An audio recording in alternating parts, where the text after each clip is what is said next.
words? No, I don't really have anything, but I just kind of wanted to throw that out to the group that I think it was Mike and Carrie and Deb and I.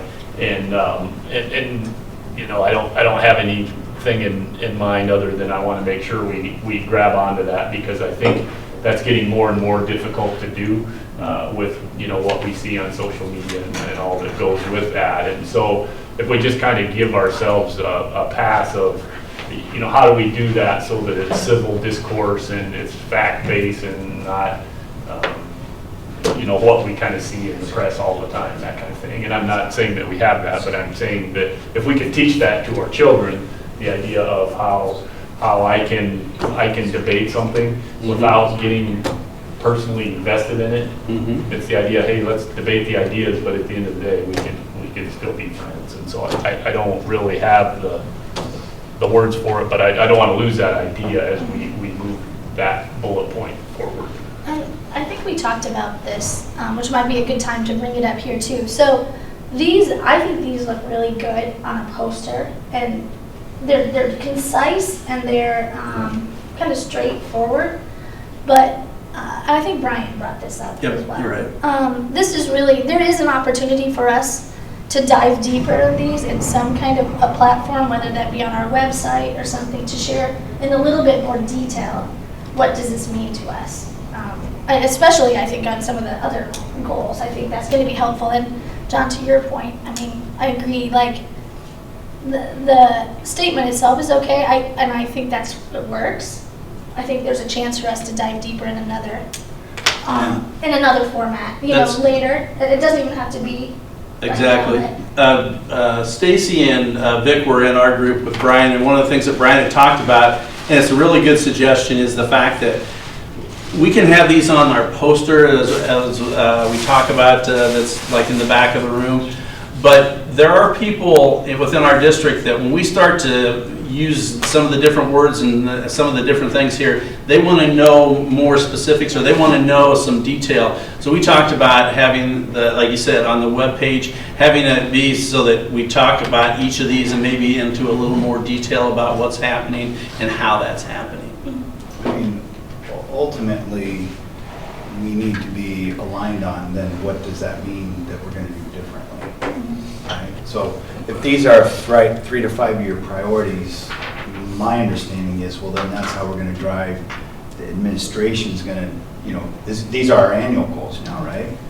Well, so how, is it clear enough, and do we have alignment on what that means in order for you to do that, is kind of my question. I think so. I do too. Because on that first one, for example, to the point we're making is, well, John, you just brought up where, I'll paraphrase this, but civil discourse, right? So that you can have dialogue. And I think that's great.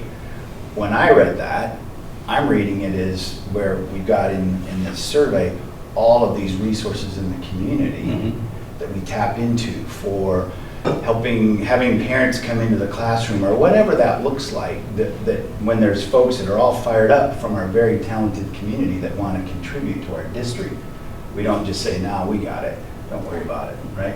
So those are two very different things from the same statement. And so if this 3 to 5 year priority is going to help you to write annual goals, I think we need to make sure that we're aligned with, well, what is the meaning? Sure. Yeah.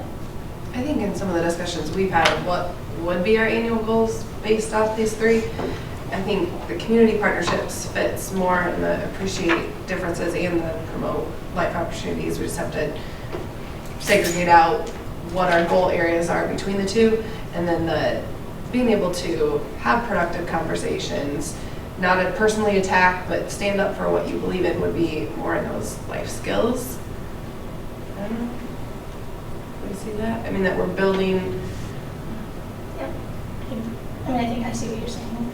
That it's not like, I think together these 3 tell kind of a story, a really good, solid, like well-rounded story. And I think that portrait of a graduate really fits in with that essential life skills. Like, when they leave, what is that going to look like at Gilbert, and how did we start that at preschool? Yeah. I will say that I was in John's group, too, with this, and I did see a little bit of both in that first one. And so that was just my thought, like, I think we need to, each of us and all of us have our own kind of perspectives of what we think is important and what we need to focus on in the next 3 to 5 years. And I think I just kind of want to be able to see myself in my own thing in that. And the one thing that I would say, the way it's worded, I can get comfortable with it if we have that additional kind of explanation that kind of broadens it in the future, you know, but I do think that it should include both. The big difference, community part and what you mentioned, that individual aspect of it, each of us, we all kind of own a responsibility in that, you know, to how we talk with each other, how we interact, that we appreciate those differences, so. Yeah, because I think it is an essential life skill, so I get that, but it was creating the culture of this is a marketplace of ideas.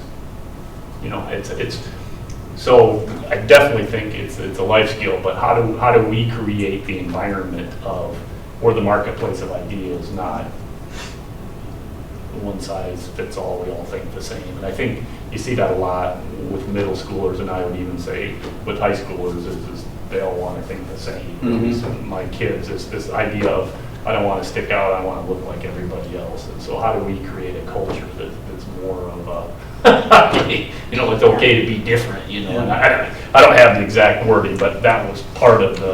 It doesn't have to be a cookie cutter mentality. No, everybody, and maybe we can never get away from it, is it just goes with that, with the age groups too. But And that's what's important, you know, I don't know how many people we have here, but when we have all of us, we want to make sure that that's pretty, you know, out there, so people, when they pick that up, they can understand what we're talking about. And that's why if we have some, you know, some things that we want to add or subtract on there, we can sure do that. Well, I wonder if we could just, I leave this piece of it here. Am I supposed to be typing in a Google Doc, for God's sakes? No, Am she I has a saying Google, this? Okay, someone has a sorry Google if I Doc was to saying this. put it in. Did you put it in? I think Kim's on it. Kim is Kim's on it. Everybody, Is that everybody's Kim? logged in. Is that you, Kim, that's put that in there? Kim put this. Yes. Okay, thank you. Kim has that. So I like it. When I first, it wasn't really until you mentioned it, John, that I kind of saw maybe a different angle. But like where it says, recognize the unique qualities of all community members and understand that they each have something to offer us. I kind of imagined it as more of the, as a district, people are going to bring us ideas and things like that. And as a district, we need to appreciate those differences, and their input and what they can provide. But I would like to maybe consider tweaking that to, do we need to say it that way? Can we be a little bit more personal and bring it down to a person level? Say like, recognize the unique qualities of each of the members of our district or whatever, of our community, and understand that each have something to offer. Sure. And then maybe have us, you know, appreciating different points of view, and they have something to offer as, I don't know. I was just trying to word in that little phrase about it being about their ideas as well as their What they have to offer. volunteerism, Right. yeah, skills. So you're thinking of doing it like this? Yes, Recognize the unique qualities of each community member? You want to put that, you want to change the word all to each, Why isn't it? like as individual? Yeah, I was just thinking that might be No, it. because I mean, that's what, I mean, These aren't all going down. Wait, Oh, one second. of each community member. Okay, that makes sense. And, But wait, I think, yeah, I like Sorry. what we're doing, hold on, we haven't done that conversation. oh, I'm sorry. No, No, Carol, go That that's was fine. I'm sorry. That's all right. So yeah, that's what I meant, just like making it more like a personal thing, like we each see ourselves in that, you know? I'm a member of the district. So let me just throw this out. John used the word culture. Would we be comfortable if we can word it in there for number one? Because I'm having difficulties, and we just had a disagreement on where you even put it. Right? I'm having difficulties Sure. teasing these apart, and if they're all kind of running together, I don't know that we've achieved our goal. So if the first one is more culture, a culture of appreciating all the talents in the community, appreciating difference, and having an open door to ideas and support, something like that, that should we put the word culture in there that helps distinguish, well, that's a cultural thing where we want to do that. We want to be more open. We acknowledge that in our survey, we've got an amazingly talented community. I mean, do we put that in there to distinguish? Because to me, John said, well, doesn't that all fall into the third one? And I'm sitting here going, well, no, it doesn't, because the third one we worked on, and it just means, all that one means is we're going to quit thinking that every kid in this school district has to go to a four-year college. Yeah. And so what else is there for them? And how else do we do that all the way down to the kindergarten or pre-K even. So that when they're coming in, they're not just, oh, step in line, you're all supposed to go to college if you're going to be successful, right? So that one to me is very different. Yeah. And so to me, if these are going to be useful for us, they need to be different. That makes sense. So if you're thinking of like developing this culture of, and I mean, we have this appreciate differences, and really what I'm thinking of when I'm reading this is we want to develop a culture of diverse thinking, that it's, we can all come at problems different ways, thinking about different things. And we need, how can we appreciate, how do we appreciate the differences in the way we think? I don't know. Does that make sense? It does, Yeah. and that's, to me, that's where I'm struggling though. It's part of it. Yeah. It's absolutely part of it, right? The other part is breaking down the image I think we have with some, which is, as talented as our community is, they're not welcome to help at Gilbert Community School District. So in other words, open door, accept their help, be more welcoming of the help of the talented community. So that's which is different than what you said, right? And I like what you said. Now, is it all in the same, or are we trying to do too much in one? But that's a cultural thing as well.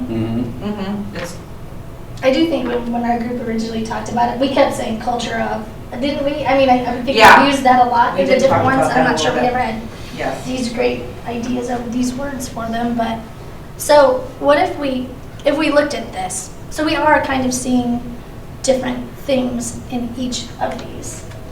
How do we get to this agreement that we understand a little bit of the scope of each of them?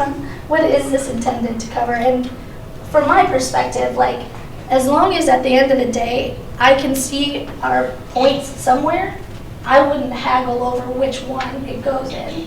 That's my opinion. But Yeah, I think we need to make sure they're there. Yeah, for them to be valuable, because we're not doing this just for a poster, right? Right. No. We're doing this to help drive more longer range planning, 3 to 5 year priorities, which then help the administrative team to do their annual goals. Right. And so again, It matters. it matters that it's clear with the direction that the board is saying for these, in order for you guys to get comfortable with the annual goals that you'll come up with.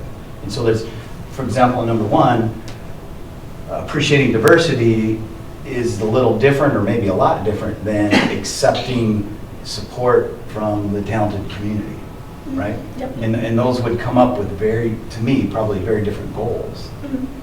So maybe to your question, Deb, we've had that discussion. Mhm. Maybe we talk about the other two, and I Yeah. already jumped all the way to the third one that I think, but I'd like to hear feedback from everybody else. Is that Yeah. what you were thinking?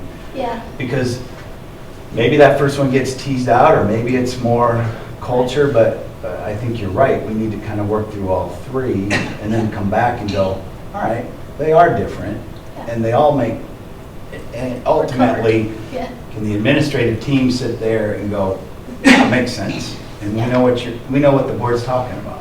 Yeah. I think that's maybe a good idea to take that. Is that, you would agree with I'd that? agree. Like, maybe we shouldn't dive in and just focus in on one so much. Let's back up a little bit, get some general understanding of maybe the buckets, for lack of a better word, and then we can kind of tease out some of the details. Do you feel comfortable with the culture? It's maybe more encompassing than what we had originally had in there. And there are, I mean, just, you know, like I said, the few number that we have in here, Yeah. people are having different thoughts about where that's gonna go. And I don't know if this is gonna be a factor or not, but will some of the, I don't know, the direction be in the webpage that talks in more detail about that? We definitely can do that. I think you definitely can have where you went into a deeper dive, like you said, Deb, on what does that mean to the board? To just the people who have not been involved in Yeah, this right. process, right? So that they have a clear view of it. Yes. So if we backed it out a little bit, and I don't know exactly how we want to go about this, or who wants to maybe take a first stab at this, but Tyler or John, if we take a look at this, how would you, before we wordsmith anything, and I apologize, I do notice that Kim has made some comments on there that we have to, I want to address, but can we take a look at it and maybe just talk a little bit about what you think in your mind when you left, what the scope of each of those were? How would you see that teasing out? Yeah, I don't mean to just ask Tyler, like other people as well, but if you have an idea of Sure. that, maybe we can. I was just thinking that we would put that in the third one, you know, what Tyler's talking about, the openness, because I think that's how we get a hold of life opportunities, multiple career. Now, I think we gotta add kindergarten through 12 as a part of tossing that out, so we're saying, hey, this starts from the get-go, not, you know, typically what you would think in high school, but I get, it's a culture issue, so Well, they're kind of all culture, right? Yeah, Like, right. But when you said it, Carrie said it, I mean, it's like, well, do we just go ahead and put it in the priority? Yeah. I mean, so I'm just going back to some of the notes we had. We did have culture, we talked about culture a lot that last work session. So I think that's okay. Who was in our, I'm trying to remember who was with Kim and I. I think Amy and Tim. And Tim. And Tim, that's right, okay. But remember, we talked about encouraging all options, or encouraging, right? So we had words like encouraging postgraduate options, not just a four-year school. And that's kind of the basis, and I really like where you guys wordsmithed ours to promote multiple career and life opportunities, but there again, do we wordsmith it to where, well, that means this, and others say, well, that means that. But ultimately, I think what we were driving off of was, not everybody needs to be a four-year college graduate. That's true. and then harness the resources, whatever they may be, that help people not think that they necessarily have to be a four-year Well, graduate, or yeah, I mean. maybe not, right? I don't, I mean, the ability to have civil discourse to me is plus or minus on that one. I don't see that as part of it, or bringing in other people. To me, if that's it, promote multiple career and life opportunities from kindergarten to high school, that's pretty clear that then the administrative team goes, okay, what does that look like, and what, if anything, would we, when we want to change something, which direction would we change it? In order to say, well, can we do more to encourage more vocational training or more whatever, right? And so I liked where Amy and Tim got to, is just, to me, it's pretty concise. That But- last one. Yeah, Promote. but I'd be interested in the other administrative team. Is that how you read it? Or do you read something more into that or different? You're talking the first day? The last The- one, for the- promote multiple Last career one. and life opportunities, what does that mean to you guys? Other than Amy, because she did a wonderful job. Right? I like the adding of the life opportunities, because when we're talking about the second one up there too, building the life skills, it's more than just getting ready for, like you said, we've got kids that are gonna go to a four-year college, we've got kids that are gonna get a two-year degree, we've got kids that are gonna go right into the workforce, Yep. or into the military, you know. Right. And so those life opportunities, to me, are important. Plus, we also have other opportunities available. That we have clubs that people can be part of, or, you know, what are their interests, that it's not just about the academic piece. A's and B's and going Yeah, to a Or four-year what you're college. gonna do after you graduate. Yeah, I think that's what I think of when I read that last one. I think it has to do with community partnership too, underneath that. You know, there's a lot of things that we have and that we're talking about that we could when we're trying to promote multiple careers or life opportunities, that we already do. I mean, they do the job fairs and things like that, but I think that career partner, that community partnership is something that is underneath that too. Yeah. I'll be honest, like when I looked at these three, they separated out a little bit differently to me. And like I said, at the end of the day, I just care that it's reflected. But, and clearly, I was looking at appreciate differences that tied a little bit closer to it being kind of an essential life skill for all of us. But I kind of imagined it from students to administrators to board members to everything, right? Mm-hmm. This idea that you don't know it all. And let's be open. As students, we need to understand that you're going to have to be open and you're going to collaborate with people, etc. Be open to their ideas. John, along that line, I was thinking of it from that perspective. As well as parents that come to us with ideas for this or that. Sure. Being open, listening. I think it was a culture of listening. Is that kind of what it was or something like that? When we talked about it, it was like being a listener. This openness, listen first, open. Openness, awareness. Yeah. The essential life skills to me were those that were needed for any career. So I hate to say collaboration, but critical problem solving, difficult conversations, conflict resolution, those kinds of things.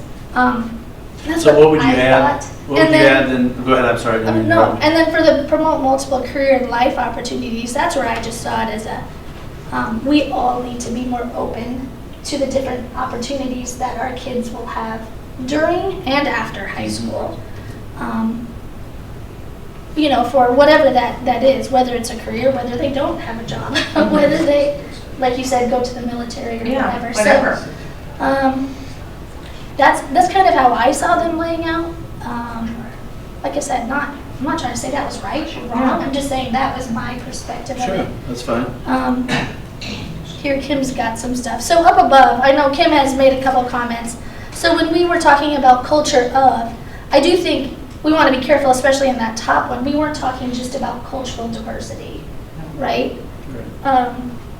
Cultural differences. So at least that was what I heard us saying. She's blending a bit. Maybe focus on each one and ask admins examples.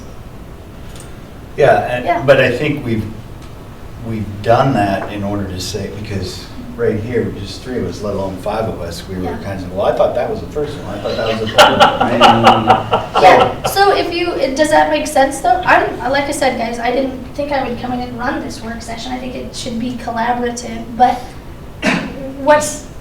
how do we get to some agreement on this? That we understand at the end of the day what it is. I feel like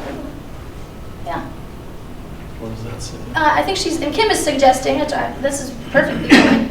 When we look at these, if you were to talk about if we left them as they were worded, and you talk about what kinds of things would you put under the annual goals, or which goals would you put under each of them? Kim, I think I'm saying that right. Would that help us to understand at the end of the day that we're kind of on the same page? I think it would help me, because I think as we're talking, everything is kind of blending. And I think it's important that when we leave this work session that the administrative team knows what direction to go. So if we weren't to wordsmith everything and we took these three priorities, what maybe would be some examples of their goals in their buildings? And that might help us clarify the direction that they're going with this, and if it follows along the path we're thinking.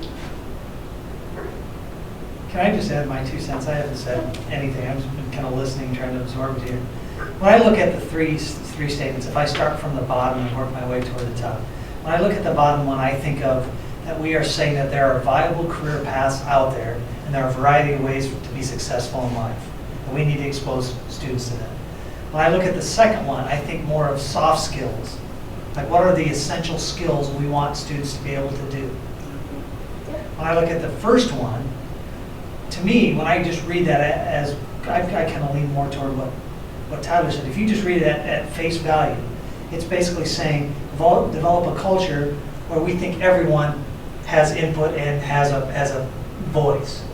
That is saying that we currently don't, that either patrons or we don't feel like we appreciate the resources that are out there. Is that? Yeah. Now, but listening to John explain that, his take on it was more of a cultural, more of a building a culture of acceptance, more of a culture of does that make sense? If I just read it at face value, I see those as kind of some different things. It feels like that first one, to me, is the vaguest one for me to kind of get my head wrapped around. But I really clear like number 2 and number 3.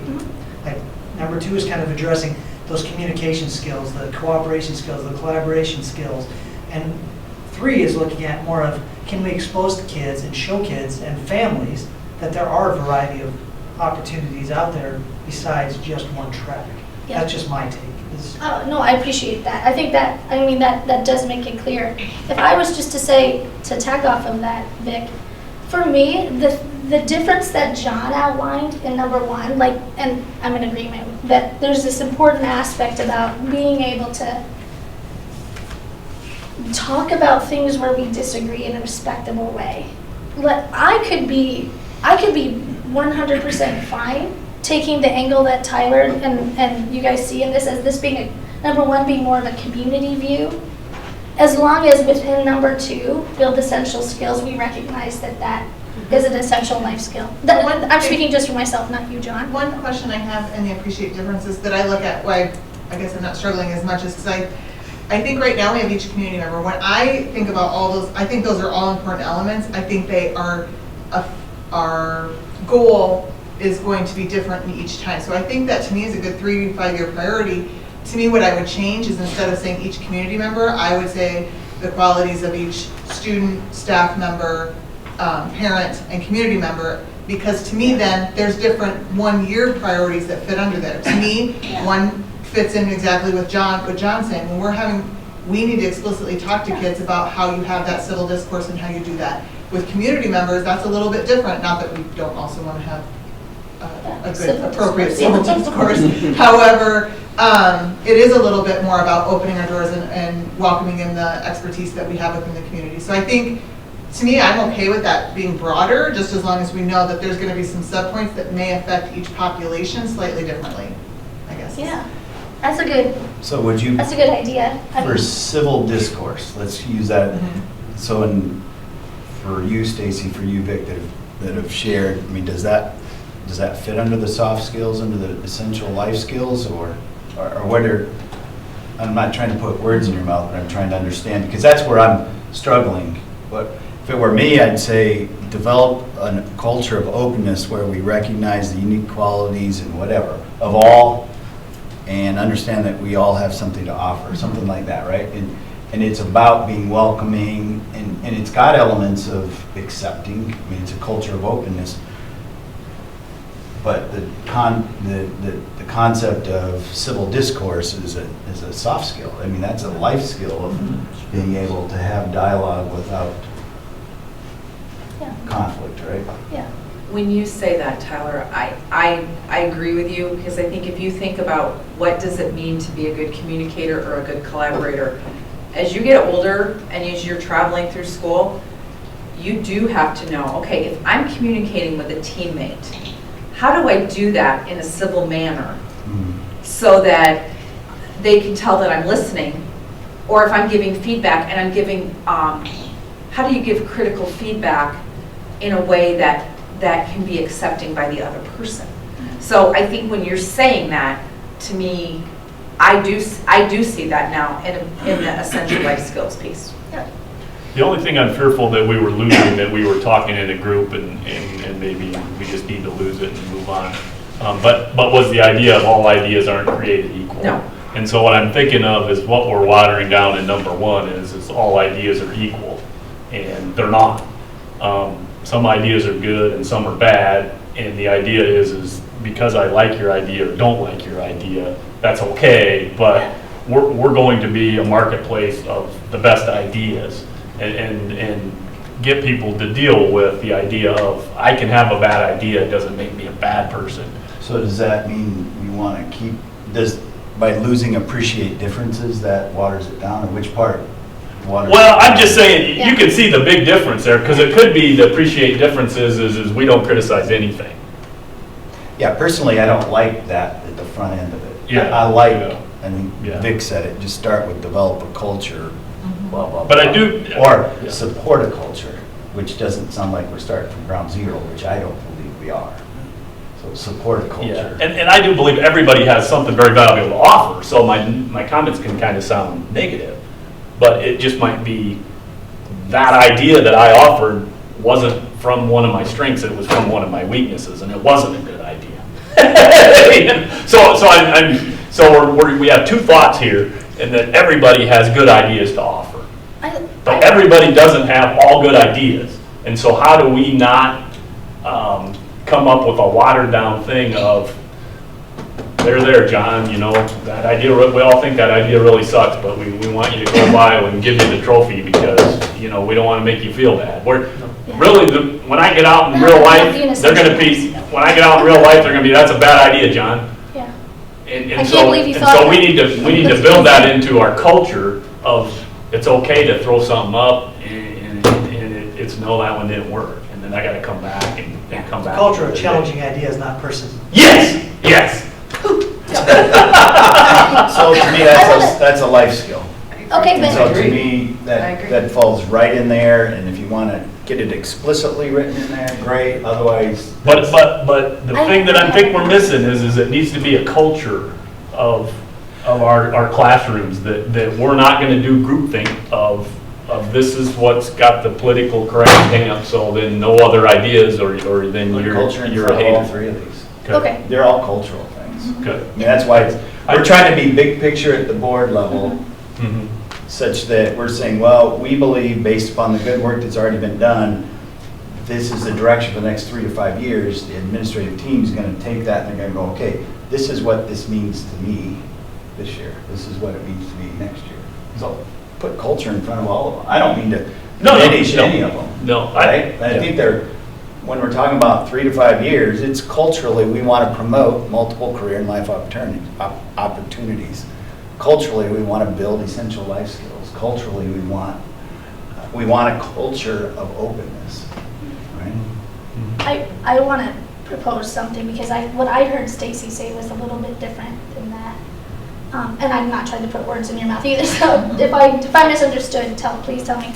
But one thing, and I'm fine with what we want to add culture of in these, but if you look at the first one, and I'm kind of trying to remember it as it originally was, develop a culture where we recognize the unique qualities of each community member and understand we each have something to offer. What I heard Stacy say was, rather than kind of having this each community member and having it be vague, we could say unique qualities of each student, each staff member, each community member, whatever. And when we do something like that, we allow them to take that and say, you know what, here's a goal that speaks to just the student part of it. Here's a different goal that speaks to the community part, which is more of a culture of acceptance, where the student might be the more civil discourse, or something like that. So when you said that, I thought, when I was like, oh wow, that kind of speaks to me about it. It kind of is a way to put both there. And John, I think it doesn't dilute the idea that no, everybody's idea is great. We still have to learn and talk and appreciate them. Everybody has something to offer. Not everybody has the best answer or whatever, but it allows us some flexibility there. So would we And do what it Kim's could be doing right in- there? It could be in the build essential life skills too. It's That should really get the important. other ones. Well, and I think the one thing, I guess, when I read that first one, when you talk about not wanting to lose, I thought, I kind of remembered on the poster, there being things about just diversity as a whole, mental Diversity. health. Yeah. And I'm just thinking, we've sort of penned out briefly some things that would fit under one, and I feel like sometimes we get too far. I can't, now I'm trying to see, like, how do we put that back in there? How does the mental health goal fit in within a culture of, diversity? Openness. Yes, Yeah. so that's what I'm trying to Culture of openness or whatever. maybe I'm going backwards, but I'm thinking about the things that were a part of that when we kind of made the blanket statement. So like, Culture of openness where we recognize unique qualities of each community member or each, if you wanted to break it down. I mean, right? I mean, Yeah. does that cover that, Yeah. well, if somebody's struggling with mental health, that's there, that's, and if somebody has that, I mean, I don't, No, I think that's just with my mind, I was trying to think of some of those things. because again, these are broad, Yeah. and at the same time, we want a culture of openness to where if community members say, hey, we'd really love to see this kind of a program, and we're willing to work on it if you guys would like us to help, and, you know, we're saying, well, let's, right? Yeah. Support, not develop. Yeah. I don't mean to say, and I hope nobody took it that way, that it's developed, start from the beginning, but I think it's a support, that culture, right? I didn't take it that way. I agree with both Stacy and Deb on, and I think that if you break that down by different levels of, as people are, Segments or whatever. I think it goes back to our every student, every day. I think it's really pinpointing that it is about every person that's part of our Gilbert community, whether you're a student, a staff member, a patron, Yeah. whoever you are. But, and so, like, myself personally, if I saw something, like, if we just tweaked it a little bit to say something like, support a culture of openness, where we recognize the unique qualities, of students, staff, community members, and whatever we want to split those out, and understand we each have something to offer. I feel pretty good about that, and then I really would like to see us call out, and I understand where we can come at that from different angles. Mental health, different socioeconomic backgrounds, things. But then I think in number 2, this word doesn't have to be in the general statement, but I really would like to hit that civil discourse, that other concept there. Like, it's important enough to call it out. Somehow. So It's you not would just add- about the skills. Yeah, so when we start to talk about what are essential life skills, some people might think essential life skills are cooking. But I think we've already started that process. That's what the profile, the Yeah. profile of graduate work. Yeah. So I think it's going back and where we haven't necessarily 100% solidified what those pillars will be. I think that's making sure, obviously civics fits right within that. And Right? But like maybe teasing that out a little bit more in that space, I'm fine. To me, it's an important enough concept that I would hate to not see it clearly somewhere. But you're right, life skills can mean something to you, which might be something different in To our Totally. community members, I Yeah. bet if you looked at a wide range of people in our community, they might have a very different picture of what a life skill is. Like my mom, I hope she's not listening, but like my mom might have a different perspective than I do. But that's where I think as a board, we trust the We trust them. team, that They're- you go, well, we're talking about soft skills here, we're talking about essential life skills, you guys figure it out, right? Because those will change year to year, and what you emphasize, whether it's speaking abilities, whether it's conflict management, whatever. Yeah, and to their point, then right, you've got that in the portrait of graduate work. You know what those are that they've called out. But I feel like whatever I needed in one, I can get into. I guess that was a very long-winded way of saying that. Sorry. Kim And I do Rabbit- like support versus develop. I agree. Yeah, Is that Kim? Yeah. Typing? Kim's typing.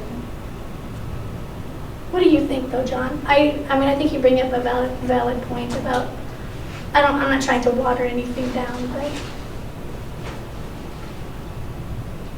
Yeah, no, I think I've expressed my concerns, so, whatever the consensus is, I'm fine with that. But John, I think your point, what you're trying to say does fit into that second one. I've been thinking a lot about that, and I do think, when we talk about communication and we talk about being comfortable with some conflict and debate around ideas, I do think that's an essential life skill. So Yeah. I've been thinking about, because I was in your group when we had Yeah, that conversation yeah. originally, I've been thinking had a about. So I think if you bullet point that one in number 2, Yeah, I'm coming around to that. I'm okay with that, because it is kind of a hard one to work around. I mean, it does involve a culture of openness, but I just don't want to lose that. And so if we hook it into, the essential life skills, I think that works for me. So my question, if you can clarify for me, so the first 2, I think are a little more broad, where I think from year to year at each level, we could adapt to, our particular levels. So I'm just curious, and it's kind of going back to what Kim said. Kim said that maybe we should throw out ideas of what we would do, but I'm just curious what the board would think for that third one at the lower levels, you know. So I'm trying to think of what I might do differently at the middle school level to do that I'm not already doing, and I'm curious what the board would envision that to look like. I'm not here to critique what you're already doing at all. Right. But to me, it would be bombarding the students with careers and opportunities that are not, the four-year college degree is not required. In other words, shadowing opportunities, and it's even how we even talk about those careers, right? And that we make sure that the teachers and our administrative team and everybody talks about those with the same reverence that we do somebody that goes and gets a four-year degree or more, right? So it's, what would you do differently? I don't know what you're doing today, but I'm just saying. Yeah. What do you envision? The would be, we help teachers and everybody on the staff to think there's a broad range that these students can do. I mean, we've already said it. They may not take one more hour of school. They may go right in the work world. Great. Are we preparing them for that? They might go into the military. Great. Are we preparing for that? They might go to a 2-year school or a 4-year school. Are we really thinking, and are they exposed to that? Because it's really easy to be tracked into 4-year college degree is what I need to do to be successful. My son's in his first year. He's got some high school classmates that I think they're really struggling, and they probably just felt like, well, we're supposed to go to a 4-year college, and that's probably not where their heart is. That's probably not where they should be. So that's a long answer. And I don't know if I gave you any specifics, Yeah, but no, shadowing is just again, it's a cultural thing of what we mold our, or what the students would view as what's the mold that we're putting them in, and right now it's a pretty tight mold. Well, and I think sometimes too, that can just be because to me that one's all about why. Like, why are we doing this? Why are we doing this? You know, and thinking about making just the learning more meaningful. I think oftentimes we'll say like, well, you have to know this calculus so that you can go on to college calculus. You know, I mean, I think we're very quick, like, well, you'll need this in college. You'll need this in college, as opposed to maybe they are taking calculus, but what are they going to do with that? Maybe if they went straight out of high school, you know, what's the career path that attaches to that? I know, I mean, even personally, I think there's things, we do a lot of things that, because it'll help you be better at school later. Yeah, it's kind of, a lot of it set up for standardized testing. Well, that lends itself to really those authentic learning opportunities. Just, to me, I think it's just about, like, especially at the earlier, right? It's just about exposure. Did you know? Did you know all the different kinds of things you can do when you grow up? You know, did you know?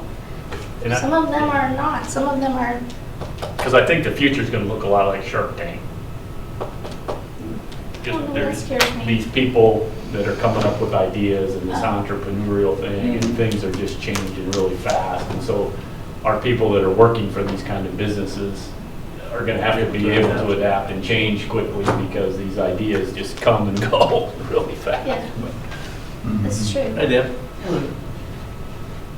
It's okay to explore. Sometimes I do think, like, this isn't a younger, and this is not meant to be as a criticism, please, or anything, just an observation, but, you know, you go to, like, senior nights for everything, and I think sometimes it's like, you have senior nights for a track, or senior nights for this, and you watch them, and they have to go down this walk, and that's your walk where you're laying out your huge plans for after college, right? And I just want somebody to go, I don't know. You know, I don't know. I'm not sure yet. But I think there's this The pressure. Yeah. And I think with when you we can start to talk about this, and maybe it is a part of diversity and all of that, but you can see there's just so many options out there. And not all of them are business, healthcare, all sorts of things. So, can Yeah, we I have throw 10 out an minutes left. idea I think, it seems like this has been helpful, at least for me, so thank you very much. But we've got some things up there, and Kim, I think that's good. I wonder if we tighten up these three, and then some of the things we've got up there are some of our bullet points already. So if I were to just make a stab at it, I would say on the first one, support a culture of openness where we recognize, and if we want to keep it that way, our unique qualities and understand we have something to offer. Appreciate differences would be a bullet point. Welcoming to community members with their ideas would be a bullet point. Maybe we can think of different bullet points. So that would be one way to tighten it up. And so what would we have for a 3 to 5 year goal? It would be to support a culture of openness where we recognize unique qualities and understand we each have something to offer. The second one, what would be build essential life skills that students need to be successful as they leave Gilbert Community Schools and enter the next stage or state of life. That's great. And then if you guys wanted to then give some examples of bullet points of some essential life skills, including conflict management or civil discourse and stuff, boom. I mean, that kind of helps. And then the last one, I think it's good. That's good, Kim, what you've got there, but I like just promote multiple career and life opportunities, and then maybe the first bullet point is culture where students feel comfortable. I kind of like I like it being kind of the same. So I like it starting with support a culture, support a culture, support a culture. And then having each of those things underneath, or the reverse, appreciate differences. Yeah. And have that be kind of a title, and then have the support a culture. It's fine. I do, this is not for a poster. I totally understand that. This is much bigger than a poster. But I think the way that those are written now, appreciate differences, support a culture of openness. That lends itself well to concise I wording. think I would put comfortable exploring, and then take out what she has, multiple career and life opportunities. So you said support, you're talking about the third one? Yeah. So what would you say? Just support a culture where students feel comfortable exploring. Exploring multiple career and life opportunities. Got it. That's a good way of putting it, Yeah. in that, Yeah. look at more than one. Yeah. That's exactly right. Because for some in your life, you kids, the wouldn't- traditional four-year college is the right path, and we don't want to Sure. Don't want to minimize turn that. them Yeah. the wrong way, but that they know there are other options to still be successful. Okay. So we are running down on this. I do feel like I think as a group, we have a good understanding of maybe where these line up. It's just a wording thing now. Do you feel as a board or as an administrative team that we're at the stage where we can approve something for those 3 to 5? The reason I say that is because I think that's what, when we talk to administratively, we're trying to get these, if we don't get these nailed down, it doesn't make a darn bit of difference what we do underneath it. So we wanted to make sure that we're all in agreement for the most part with the rewording or the flexing of these out, and then we can put those annual goals underneath. Now, at the last meeting, didn't you guys have something scheduled to ferret We some of these did. things We did. out? We just haven't shared anything like that yet. Oh, okay. Oh, you did meet though? Well, yeah, we met on a kind of a casual basis, yes. Well, let's break those out. I think we want to refine them a little bit. I think they still fit, but Okay. But let's go back to this, because I think on this one part though, Kim, I'm a little I nervous don't, about yeah, I where don't we're like that going. last part. We I don't, think we it don't should- need it. It's I think it not should just say End it support. at opportunities. Yeah. I agree. Support a culture where students feel comfortable Period. exploring multiple career and life opportunities, period. Yep. No, to Lindsay's point, I'm looking at that. I understand, and I think we're in agreement that in order to maybe make this real to patrons who have not been a part of this process all along, that, before next school year, I think we owe a little bit more detail about these. And So it's that's- on a webpage or wherever you want Yep. to put it. But I'm wondering if you think we can, dueling vote on this. computers. Yeah, Yes. are you guys both like doing There's, yeah. We all are. it? Yeah, So what on do the you guys first think? one, on the first one, so going back to that, which is the one that I think we had the most discussion on. If I'm a community member now, do I think that means anything, that I'm recognized in there? I would like to add the. We don't know who R is, right? We don't, Yeah. we don't. I would like to change that to add our students, our The different groups. staff, our community members. So, Just up instead of there. our, yeah. Recognize, I would say we recognize the unique qualities of our students, our staff, and our community. members. Okay. And understand we Parents. each have something to offer. Parents. Oh, and parents, sorry. Parents. I just forgot that. I forgot all of them. As many groups as you think, Yeah, you know, have a vested interest.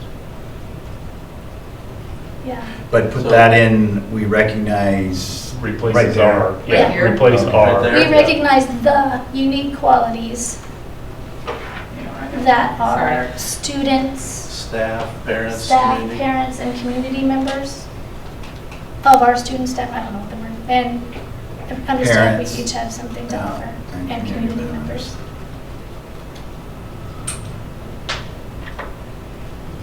We recognize the unique, oh, I should put that here. Yeah. That Yep, is there we student go. staff. I like that. Yeah, I like that. And we need to be And then, plural on students. Do you want that, okay. Yeah, we only had to do one. yeah, It'd which go a lot one, faster. one student, Put an S Which with the one? students. What are students? Students. Oh, sorry. Oh, that's fine. You're- Unless you fine want, job. we just. No. Because we have that. Does everyone kind of agree that that's something that they can Just hold on to? of our students, staff, parents. That the unique qualities of our students, staff, Take out have. and understand we each have something Yep, to offer. good. Yeah, So does it make sense to put some bullet points, and maybe that would be, you know, these are emphasis points of that? And again, and the whatever. whatever makes sense for the administrative team to say, okay, we got it, and we're in alignment here. Now, we're gonna run with this for our annual goals. Or That's we're when gonna- we kind of started working on the day that we met. Yep. Yeah. You- What is your feeling if you just had these without, I mean, to do your annual goals for that? Yeah, Isn't no, that that's kinda what what we we want. want? I think that that's what we I mean, want. this isn't, this. Yeah, no, this is exactly what we want. Like I said, I know I keep saying, I don't need to keep harping on it, but I think at some point we can add more detail Mhm. when we share this with the community, but not. Yeah, I think that's good, and I think So are we okay with number one? Yeah. I think, right? You guys okay? I just want to hear you guys, like, I'm good. I Yeah. think we're aligned. How I about think two? so. Where we define the skills that students need to be successful. Yep. Yep. Promote multiple career support. John? careers. Yep. How about three? Yeah. Way to go, What? Lindsay. Hold your feet to the fire. Yeah, don't talk up. Don't- I'm not trying to do that. Don't again. Don't wind me up. How about three? Yeah. Yeah. John? Yep. And I think Kim was saying, like, yeah. Yeah. What about administrative team? Do you guys feel comfortable with it? Yeah. And then our next step will be to go ahead and put the annuals underneath. Okay. Now, do we actually vote on this in the meeting, or do we, we have this in the actual? I mean, I like the culture. It's It's on 3 to there. 5 year priorities approval Yeah. is so- on the, so, But Yeah. you're running it, so you can do what you want. I think that if we can leave, when we come to that, I would like us to vote On on this? this part then. Is that all right? You guys are right with that approach? We'll just actually Yep. take that vote on that, so John, you can think about it a little bit longer, we can all think about it. But, yeah, I'm good That too. says Okay. approval. That's Well, look good. at that, 5:59. On time. There you I go. appreciate that, thank you. Thanks to everyone. Yeah, thanks everybody for that. I think that was a good conversation. Okay, we did it. Is it 6 o'clock yet? it's 5:59, so we want to go ahead and adjourn the work session. So moved. Second. We're out of here. just so that you know, I know we're not into another board meeting yet, but we got administrators that got things, they're coming and going, so if you see them leaving or coming, there's different things that are happening, Yeah, so Mom, absolutely. Yeah. we're recording still. Oh, Oh, look what one did. Look what. Hey, gentlemen. so,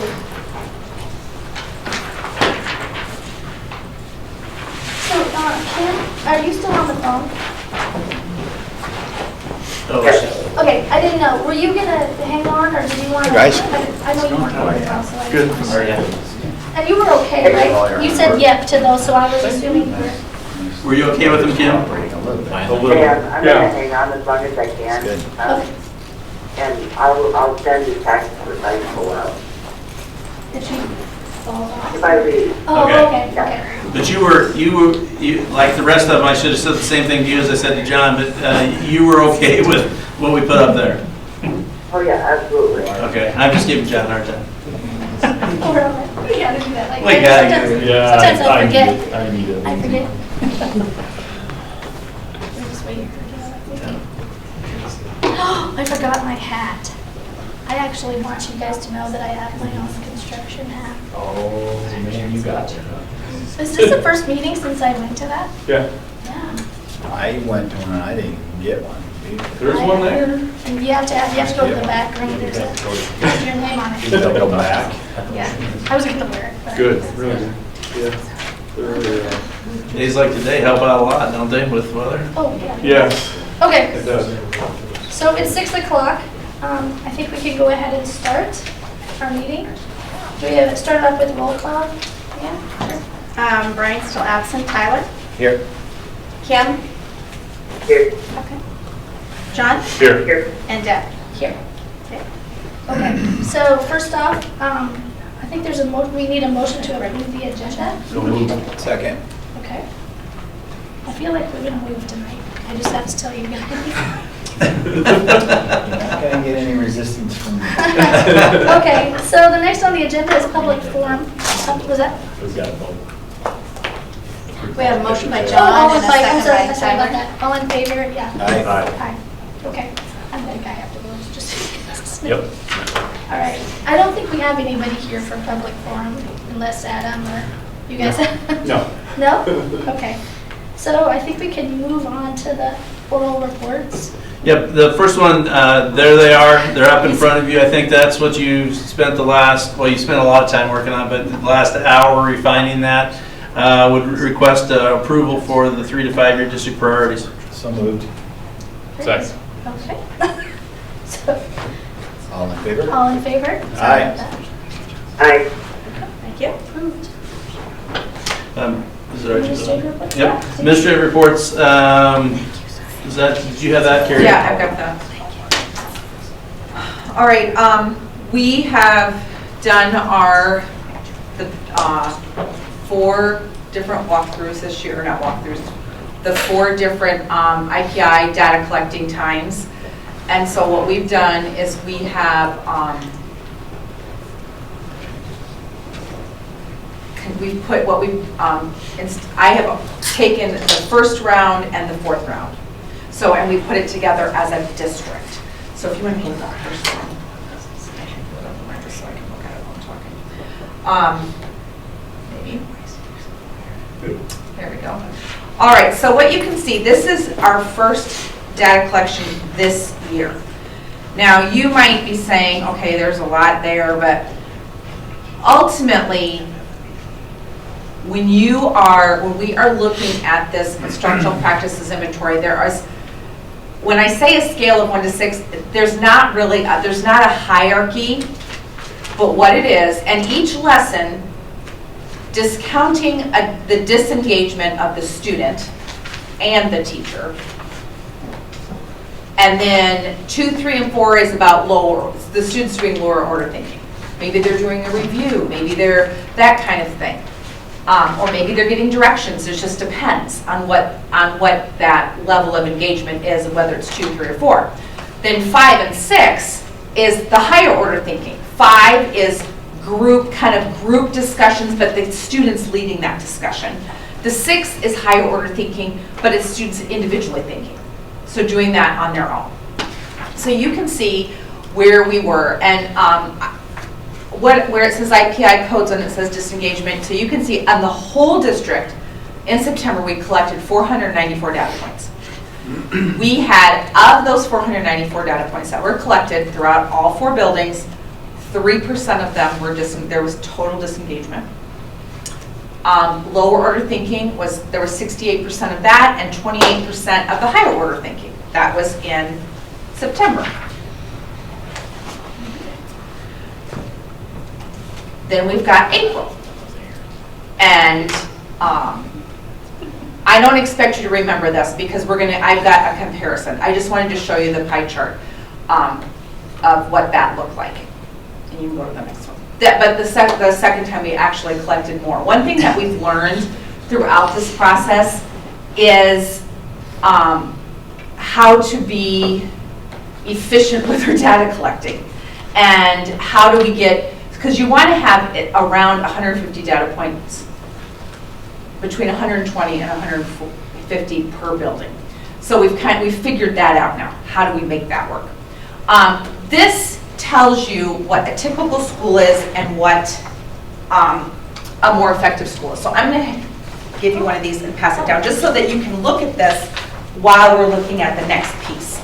And this all comes from Dr. Valentine's research. This is not us saying this is what it should be. This is through the 20-some years that he's done this. He's saying, for example, typical schools, you're going to see between 5 and 10% disengagement. Things happen sometimes that are unexpected. Those things are going to happen.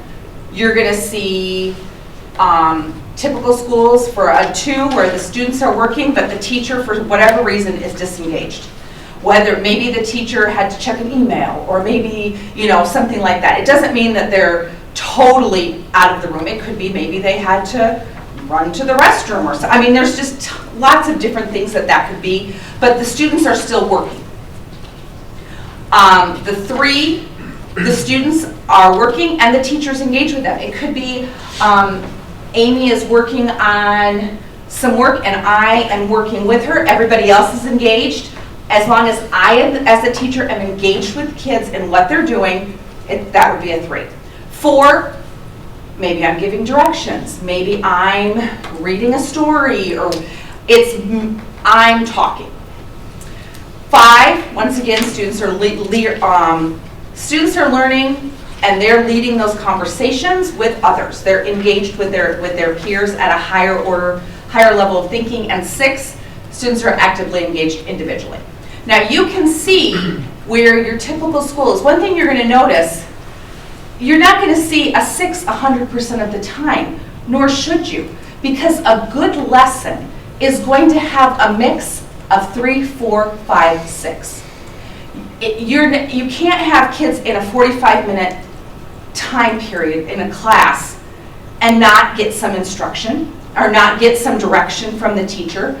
Maybe the teacher, having looked at what they did the day before, they need some review. That would be a 3. If it's something that they've already done but they need a little bit more review, the students are working, but they're working out what they need to be working on at that time.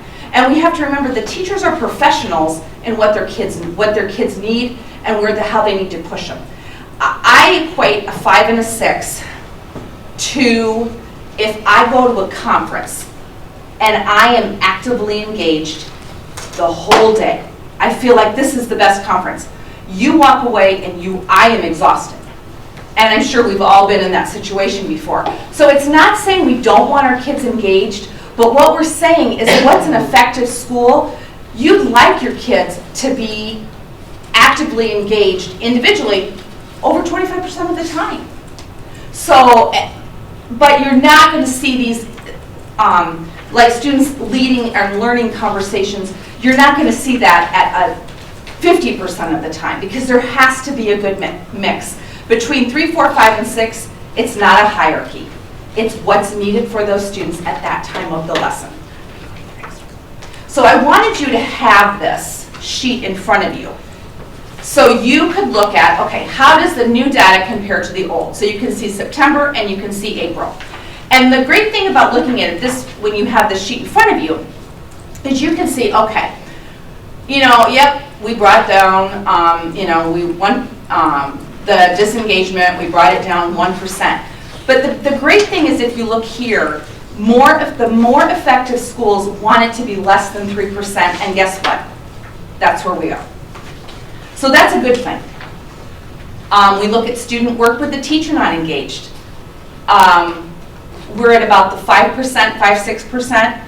More effective schools, they want that to be between 5 and 10%. So we're on the low end of that. And if you look here, typical schools are between 10 and 20%. And the one thing about the research done on IPI, there's so much research collected on this that these are good numbers. I mean, these are good numbers to go by. Looking at that student work with teacher engagement, okay, we're at 29%. We actually went up 4% on that. But if you look at 15 to 25%, that's where most effective schools are. So what does that tell us? When teachers are having those building conversations, that might be something they'll say, gosh, look at where we are typically. What could we do? What do we need to do about that? What are we doing in our lessons that we're engaged with what the kids are doing, but how do we get that? How do we bring that number down a little bit? And it really has to do with what's happening in those lessons and daily in the classroom. I'm going through and saying each one of these to you, and I don't mean to treat you like you can't read it yourself. One thing that I might glean from this is, okay, our data in a year in looks pretty good. Now remember, this is our district put together as a whole. So each building has had individual conversations about where their individual data is. But those conversations are driven by teachers. They're not driven by administrators, because if we want to make change in the classroom, that has to come from those that are leading that charge in the classroom and having those conversations themselves. Not that we're not part of that, because we are, but we want those conversations to be led by teachers. That's why teachers do all the data collection. That's why we have a lead. Our coaches have taken on the role of leading the charge on that. But one of the flips that we want to do next year is we really want teachers to take even more ownership of that. The coaches can get the data put together in this form, but we want the teachers really presenting that to each other. I'm going to go to the next one. So what are our next steps? We're going to continue to build capacity. IPI leadership teams in buildings. That goes into what I was just saying a minute ago, and the fact that we don't want teachers to feel that this is being led by instructional coaches. We want teachers to be part of that leadership team so that they're delving into this data together. We're still going to collect data 4 times a year, and we're going to still have those building data conversations. And we really do follow Dr. Valentine's process of what those meetings need to look like. And for example, this last one, they looked at their building data to see, okay, how are we doing? How do we do across the time?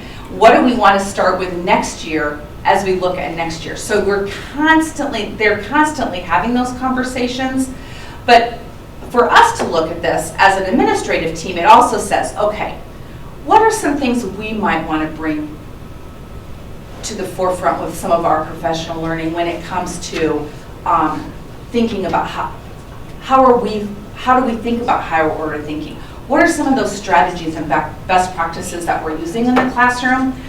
And we don't look at individual classroom data. That's not what this is meant for. This is not meant to be evaluative at all.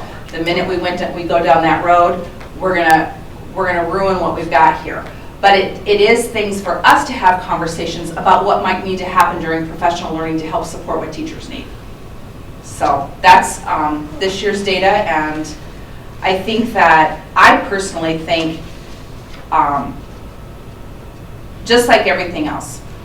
It's a data point, it's a piece of, it's one moment in time. But it does, over time, it does tell the story. Thanks for presenting. So this is across the district, I mean, all grades participate? Yes, preschool too, So pre-K-12. Just real quick, but can you describe what a data point? So you've got in one of the charts 550 data points. What's a single data point? A single data point is, I walk into your classroom, and when I walk in, I'm taking a snapshot of time at that point, and I'm saying, okay, my snapshot, I walked in, you're talking to your class and giving directions, that's 4. Okay. But the other thing you're doing, not only are you doing that, you're also looking at that snapshot, what is the engagement of your kids? I could be giving directions, but is nobody paying attention to me? Yeah. Or if I had to, oh my gosh, I just had a kid sick, I gotta do a quick email. You walk into my classroom and all my kids are in groups having higher level conversations, that's a 5. So you're always gonna err on the high side. So I might not be engaged with my kids, but if my students are doing higher levels of thinking, they're gonna get that 5 or that 6 because of that. Does that make sense? Yeah, it does, yeah. I'm just thinking through, I mean, if it's across all grades, I mean, at any given time, I mean, this is kind of interesting just to think through. Any given day, at any given time, there's what, 70, 80 classes? I don't know what it is in the high school. That's where it gets a little, there's 5 sections for essentially 13 grades, right? You have That's to. 65, so then high school has some additional classes. So at any given time, there could be 70 different instructions going on, right? And so 550 points means you did that 8 or 9 times that month? That day. What you do is we have a day where we say, okay, this is IPI data collection at the high school, this is middle school. So you did it one time in September, each building did it one day. Okay. And what we have to do is we have a map and we have the route. You have to stick to that route. You don't say, oh gosh, I forgot to go to Mrs. Purcell's room, we gotta run down there. Nope. You just follow the route. Sorry, Deb. You just follow that route. It was fun. And then, you know, the point of that is, okay, you might hit, let's say at the high school, and I am an English teacher, and I teach the same class all day long. The statistical probability of every time you walk into my room, I'm doing exactly the same thing, would be very unlikely. So you might come in and you might see me giving the directions. The next time you're going to come in, your snapshot, right when you can't be 10 seconds after you come in, it's that snapshot when you walk in. My kids are highly engaged in a Socratic seminar. But maybe the next time you come in, they're in the Socratic seminar, but you've got a group over here that is not participating at all. So there's a lot of different things that come into play with as you're doing these data collecting points. But another thing it's really helped in breaking that of being comfortable going into other people's classrooms. Yeah. So this is across the district, but you said break it down by buildings so that it becomes more real. Each building gets their own data. And is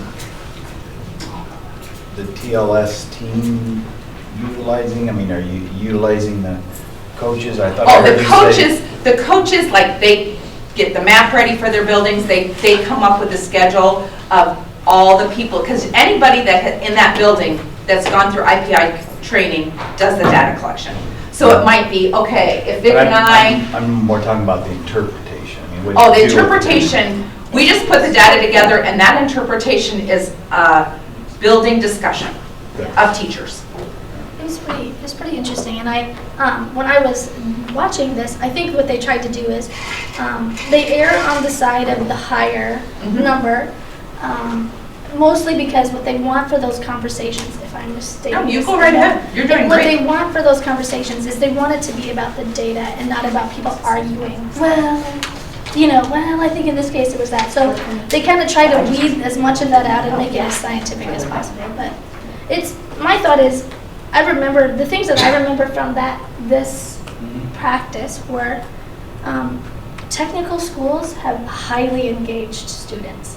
So this is a little bit about it's mostly about how we teach, but not necessarily what we teach. Like, you don't do an evaluation of this is the subject matter, this is how it's being taught. Am I right about that? And that's where your level of engagement of your students. Yeah, right, but it's about that. So it's like, I think to Carrie's point, I began to see where this is one data point. Mhm. But That this is would a be part of the picture, information. but not all of it. Yeah, but this would be information when we've got, 30 different positions under TLS. This would be data that those people would be working with to help. And not just them, all teachers. Sure, Yeah, but. you're exactly right.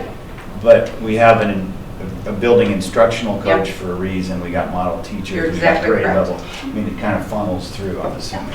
That's part of the data. Very much so, I think it yes. gives you kind of a launch board of, hey, we're going to have these discussions as to Mhm. what should the typical classroom look like without it being I as the instructor. It's our entire school on average. Okay, now I can have conversations that I don't feel threatened that I'm being And personally criticized that, hey, I need to do more of this. the importance of building the capacity is, we all know, I can tell you all about something, but once you've gone through it yourself, you have a whole different understanding than me giving you the update in 10 minutes.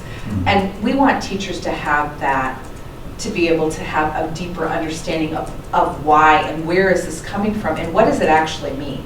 Because it's really easy for me to say, oh, actually, this is not evaluative, no, this is about what kids are doing. But until you have an understanding of, okay, this is how you're coding this is what this means, it's really seriously that snapshot, it takes, and that, yeah, a 3 is okay because that has to happen sometimes. You've got kids that have to review. Yeah. It's really interesting. But to me, it's good to have a clear, concrete example of one of many things that is now being utilized by what was called the TLC, the TLS Yes. system that we just got 5 or 6 years ago, right? And so that helps just because I think that we need to continue to support that. And I'm not sure where all the state funding is on all those things, but I know it's one of our personnel approvals, and it's like, well, yeah, we need them, and this is another example of why. And that's a good point, Tyler, in the fact that there's not, it's really hard to say, okay, how does having an instructional coach really help student Improve, all right. achievement? How is that? This is one piece of data that can say, you know what, look where we are in a year and a half of going down this road. We're in a good spot with this, but that's not saying that there's not areas that we would want to improve by any means. Yeah. So, That's Just cool. not to No. interrupt you, No, but no. one of the things that Deb had an opportunity to do is she sat in when Dr. Valentine was here and when she went through basically the course that we had. If you guys, or Kim, if you guys would ever want to do that, Carrie's setting these up for a we have different another one rounds. set in October. We already have, and we're so lucky that we get to be here at Gilbert. Yeah. He likes coming here, so. Yeah, so if you guys want to be a part of that, just let her know. I think it really, I hope it was informative for you and a good opportunity to see what's going on. Carrie, do you feel like it's kind of had an impact on the classroom? Do you think we're changing the way I we do teach think- as I a function think- of this IPI? Yes, I personally feel that if you heard the conversation in the different buildings, the first time we did an IPI walkthrough and we looked at data to now, I think just building that capacity alone with having a larger group of teachers in each building that have a deeper understanding, that alone has helped. That it's really about student engagement. It's not about you as the teacher. It's about how are we engaging kids. And So- in order to do that, then we just have to be always working on how do we up the game to engage. And then on the other thing, that 1, 2, 3, 4, 5, 6, it's not a hierarchy. It doesn't mean, oh, you looked and I was a 3. that's what your kids needed. As long as you know that's what your kids needed at that, you were doing that to get to the 5 in 10 minutes. And that's okay. All these pieces have to work Yeah. out. I mean, if we only saw 3s throughout the whole day, that would be a whole nother story. But Not to, just to kind of piggyback off Carrie, though, the best part about it is it's kind of got a little bit of a grassroots feeling to it because staff is responsible for it. They're collecting the data from their peers. You know, it doesn't feel like such a top-down, pound-down on you, like, how can we help each other? How can we be a value to each other?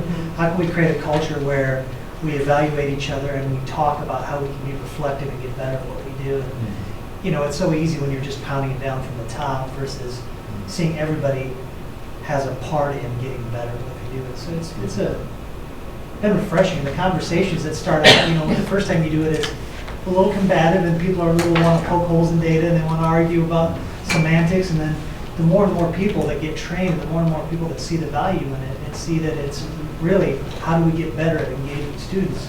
It's just growing momentum every time we do it.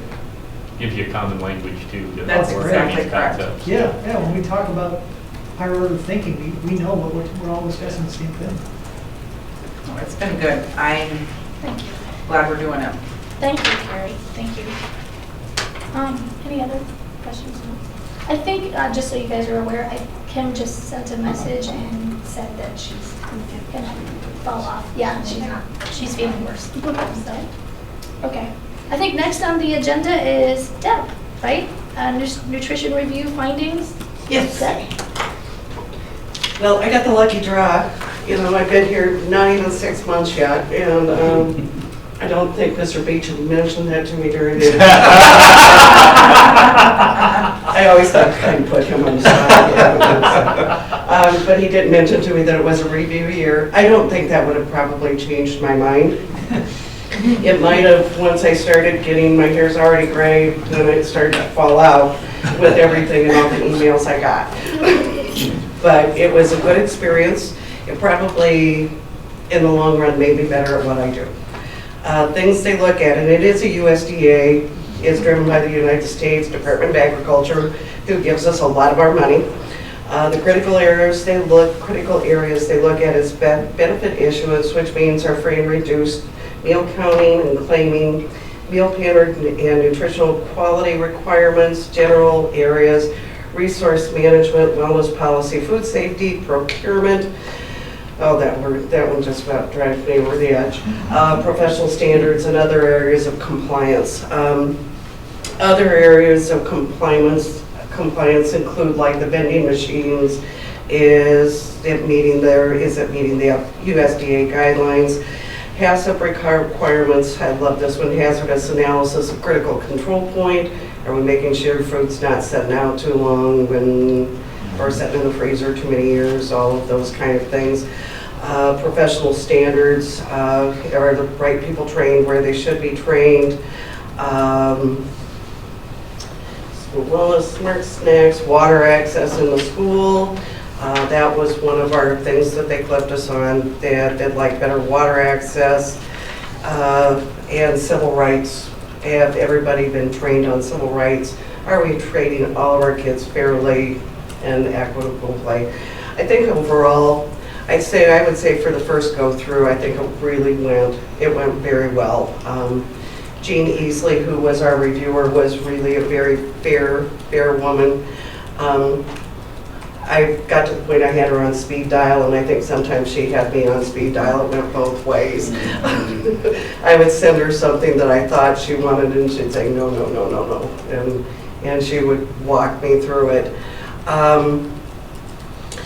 The first one was about one student, and there was some conversations going on. The verification and that one was easily resolved. The procurement plan, code of conduct, we'll be turning that in tomorrow. What that is they look at our annual spending in food and nutrition, and then you use that information for future. It's kind of a method of madness, I think.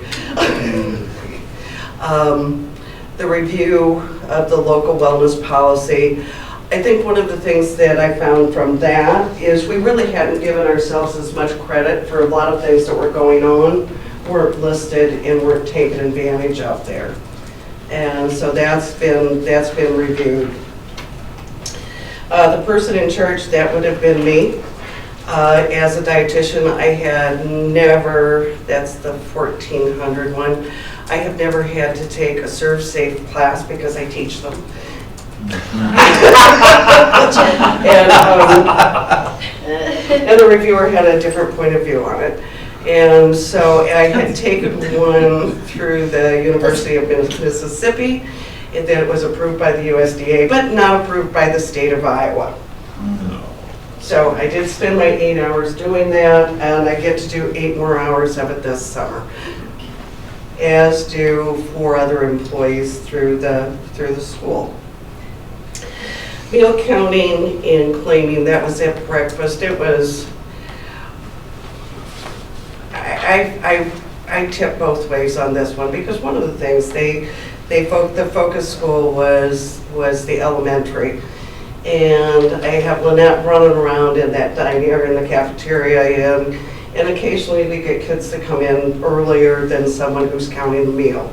And so those kids will jump up, they'll get their fruit, they'll get their entree, they'll begin their breakfast. When the counter comes in, they'll go in at the point of sale, they'll tell the person, this is what I got, they enter it in. And the reviewer said, no. Not until that point of sale person is out in that cafeteria can you serve a child food. Like I said, I go both ways because I would prefer to see that child go ahead, get their breakfast, and get started with their day. Generally, it's our kids who get off the bus, they need food. And but the surveyor said. So we have ended that practice, just that simple. Meal counting and cleaning at lunch, again, what she didn't care for is our point of sale was at the beginning of the line, and it's instead of at the end of the line. So I've got Lynette, who was at the end of the line, point of sale was at this side, Lynette was here. So if a child hadn't picked up fruit or hadn't picked up a vegetable, Lynette just very gently reminds them, go back and get it, and they do, and then go about their day. We had to turn that completely opposite. Again, that was it was the way she wants it, and since they write us a check every month, we'll listen to what she has to say. The food production records, I should have brought in a sample of them. They're really pretty redundant. You'll say, I want 200 servings in 3 different places, and we hadn't written it down in enough of those places. So we did have it. The other thing that I learned during the process is they want every food label saved in the whole wide world. So if all of you bring in a package of food, I have to take a label from each one of you and make a copy of it and keep it in a notebook for 3 years. I've got a really good notebook going.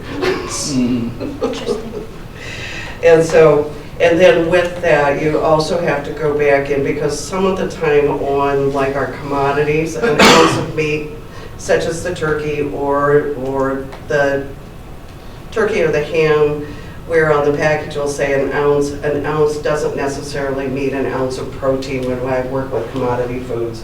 So it may be an ounce and a half of the turkey that equals actually 1 ounce of protein.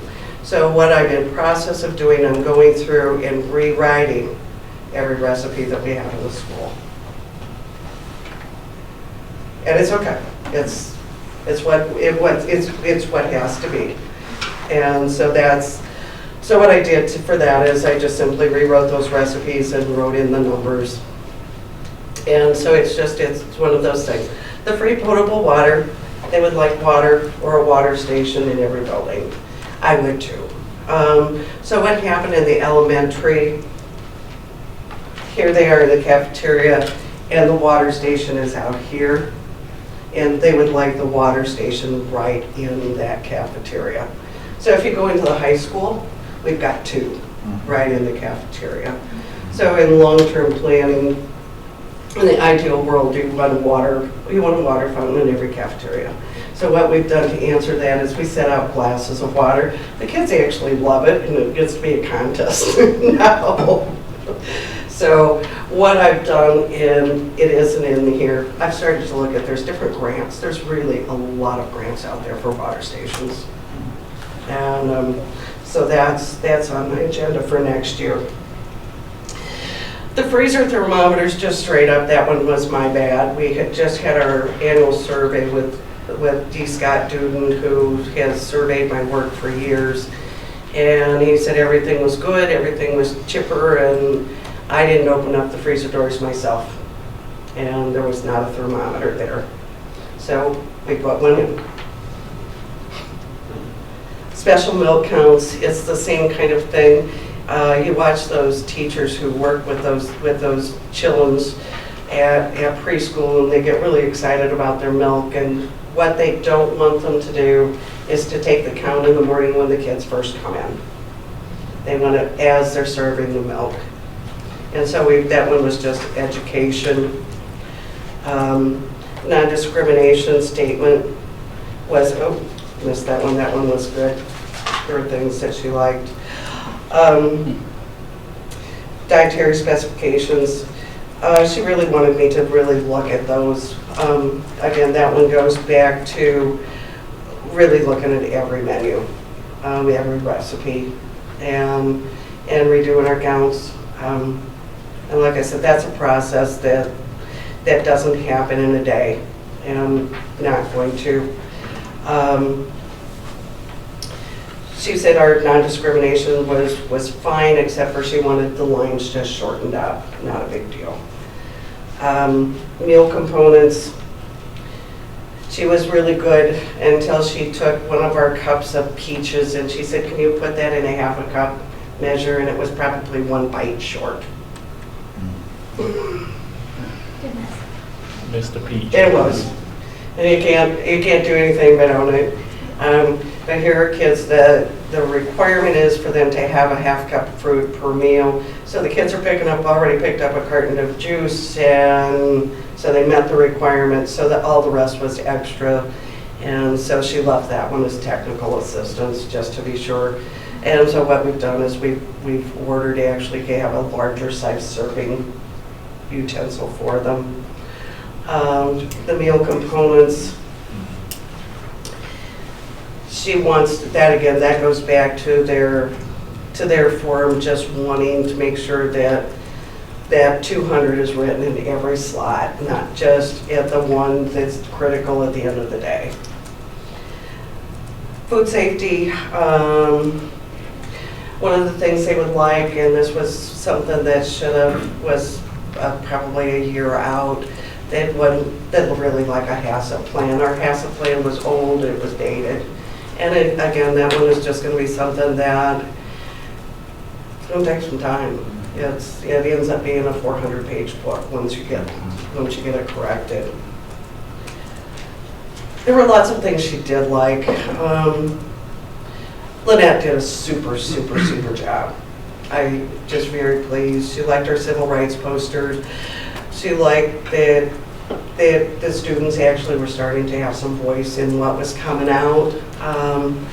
We have on our outreach on the website that school breakfast we put on the national website link, where any child that's school age can go eat a school lunch anywhere all summer long.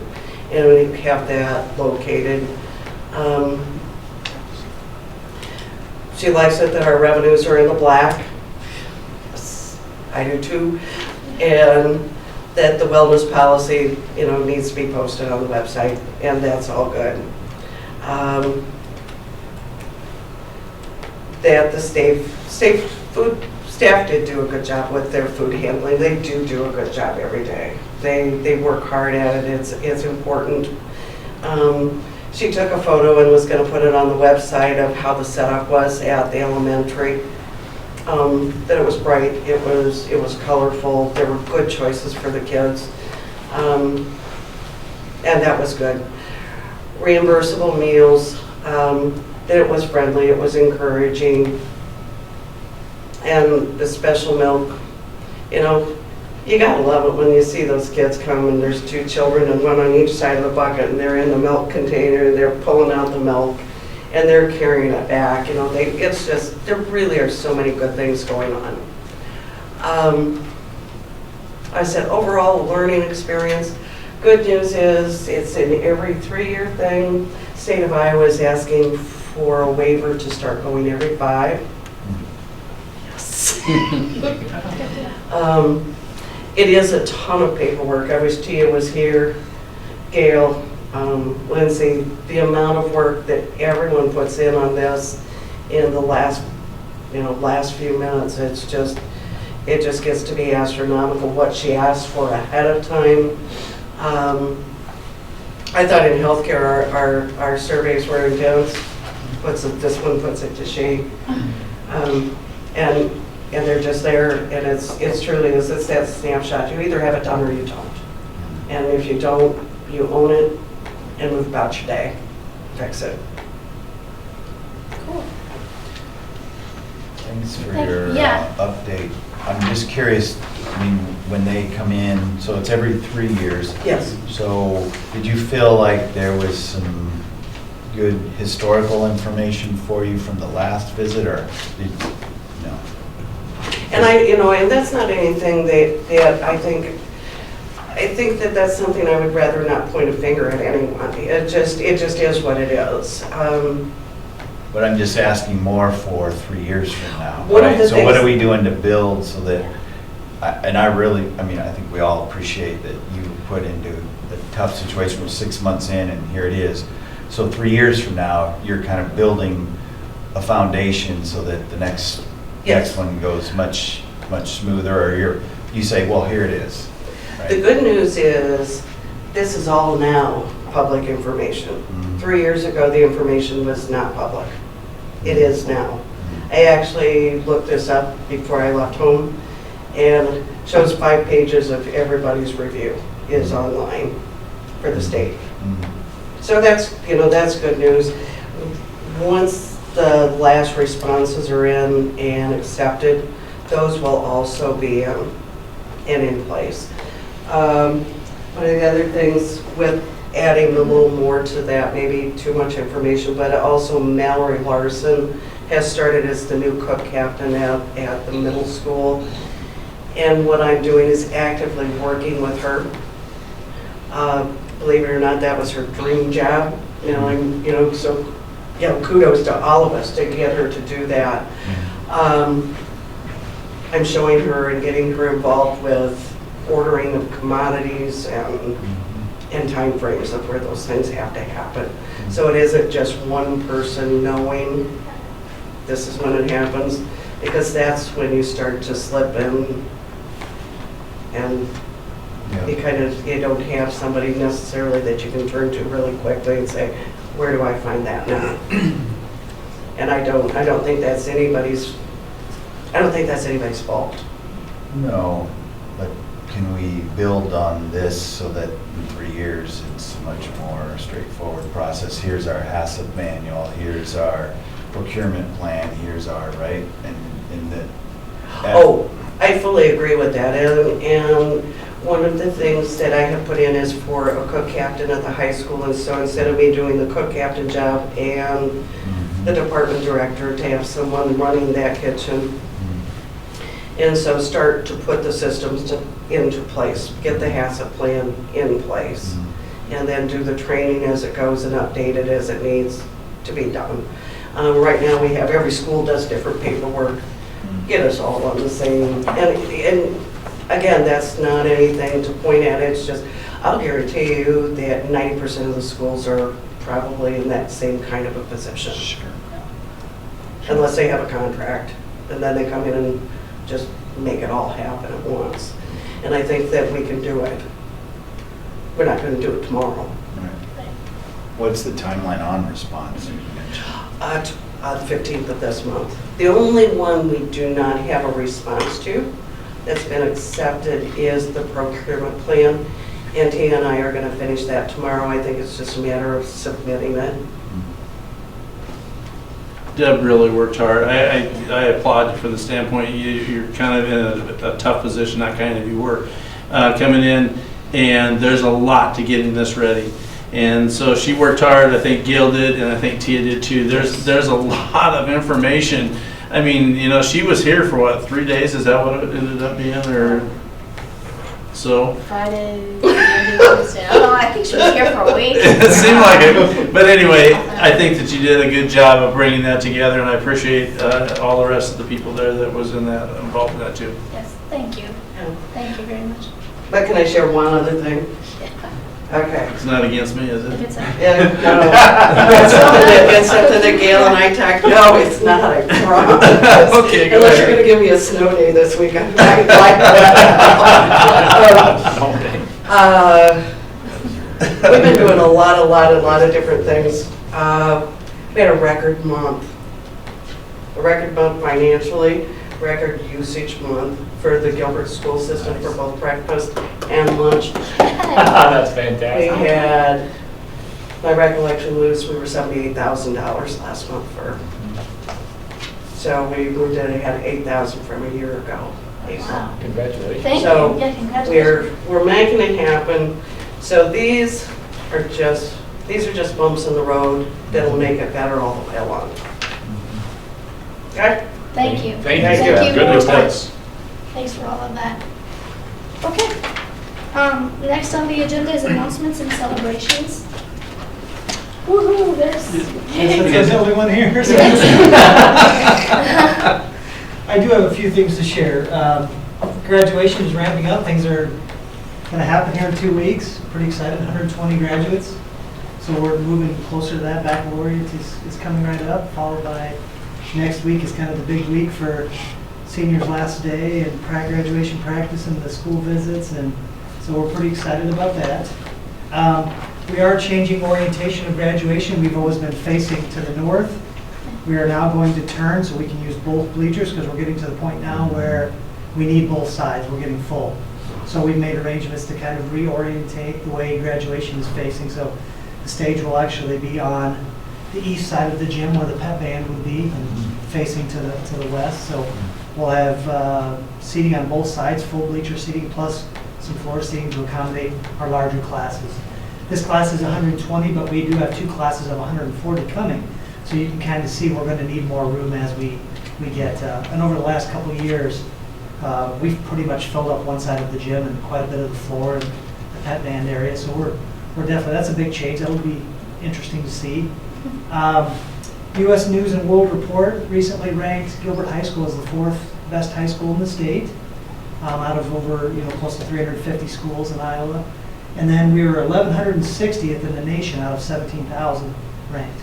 So to be in the top 1,500 in the nation is outstanding. John Davis did ask that I share some information. We had 8 members receive their Iowa degrees at the state convention just recently, and 2 of our chapter members received their American degree, and we've only had 4 total ever. So that means 2 students have gone on and continued with FFA into college and completed the requirements for the FFA degree or the American degree. And we also found out that we're the 5th largest FFA chapter in the state. So I thought that was pretty outstanding for a pretty small school. So other than that, that's kind of about it right now. So. Vic, do you know just round number, what number that participate is? How big is the FFA? Is it? Yeah, oh, actually, how many people do we have involved? Yeah, our chapter is what, 100? Oh, it's bigger than I have actually. It's like right here 180 or something? 183. Oh, I thought it was 200. Yeah. So that's a pretty outstanding number. So yeah, large number for a school our size. Gary, do you have anything you'd like to add? Thanks.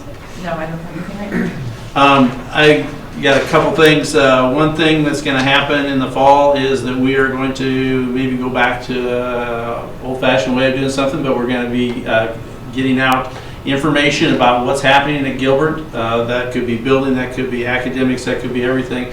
We're going to send out a hard copy to every box holder, and some of our people want to have an opportunity to touch and feel that. I know that some of our surrounding schools are using some of their It's a marketing type of plan it's almost like a magazine that's being sent out. We're not going to be that stage right away, but I would hope that we would be able to do this at the beginning of school, and maybe we'll see how we go on from there. But I think it's important that people know what's going on in the district, and we can let them know that. Another thing that we're going to probably be piggybacking with the GEF, they had talked about wanting to put some information in there. We were at the meeting the other night, and I think it's the main thing is just letting the people know what's happening in our district. And do you have anything you want to add? No, I was just going to say, so we're really going to partner with the foundation on then the cost. Yep. So, and another part of that would be really getting students involved in putting that together. And the hope is, I'm going to be going and meeting at Sigler on Wednesday as to could we do some kind of internship for some of our kids. Mhm. That's the hope is over time that we could, partner with Sigler on that. So. The other one was they threw out, who's the gentleman at Iowa State? Oh gosh. I can't think of his name. Yeah.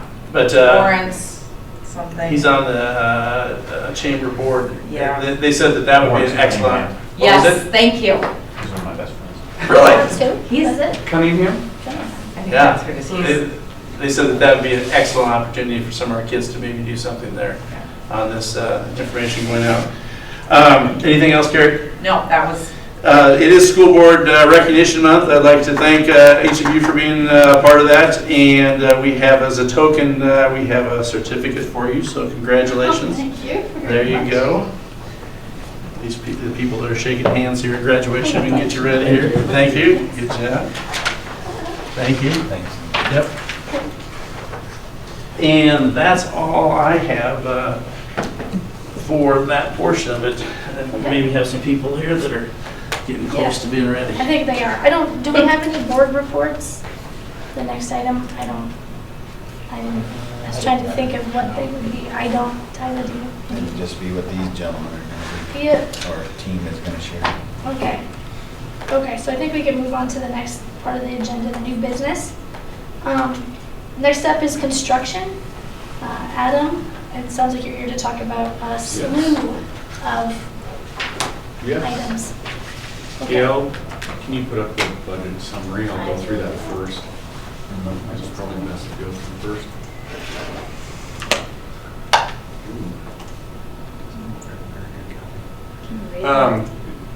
It's not very clear. So a little bit of a shift of gears from the document that we used, I'll say pre-bid, to now. We have this broken down by all the bid packages, their original contract amount. We also then have a column for the approved changes, so those are the changes the board has already approved. Goes through and calculates what the current contract did, and then also we give an idea of what has been completed to date. So the payments that the board or the district has made shows overall percentage, and then the retainage that the district is holding as well.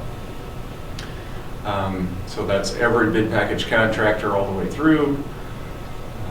Totals at the bottom. We then get into track repair budget, which the district is handling, isn't going to be paid out of here, so that line item will stay essentially zero for the amount that's used. The next line item is change order contingency, which I know is something we should talk about tonight. So post bid we had $550,985. To date we've used $42,252, or about 8% of the contingency pot of money. One thing to compare on this slide is if you look up above at the bid package line, there's a percentage of construction. It's about 13% there. If you go to the bottom, total construction cost, we're about 15% complete at this point. So seeing a contingency that's half of the pace of construction is a good position for the project to be in at this point. That means the pace of construction is outpacing the usage of the contingency. We also have RCM fees and reimbursables, if you want to call them that. We also then have some of the soft and owner cost, which I haven't updated, I guess, billed to date yet, what design and architectural fees have been used there. To you as well. Okay, I can add that in next month then. Then the completed elementary and intermediate safe entry is also on there, and then the total project cost down at the bottom. So overall, about 16% complete at this point.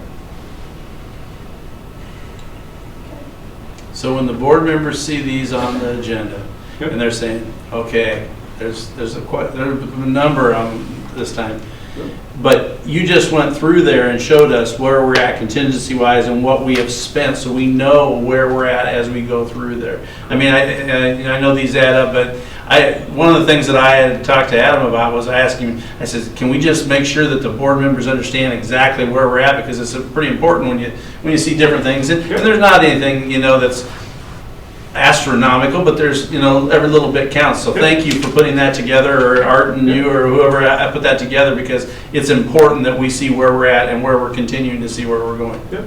So this is a document that I'll say all or 100% of our CM projects use.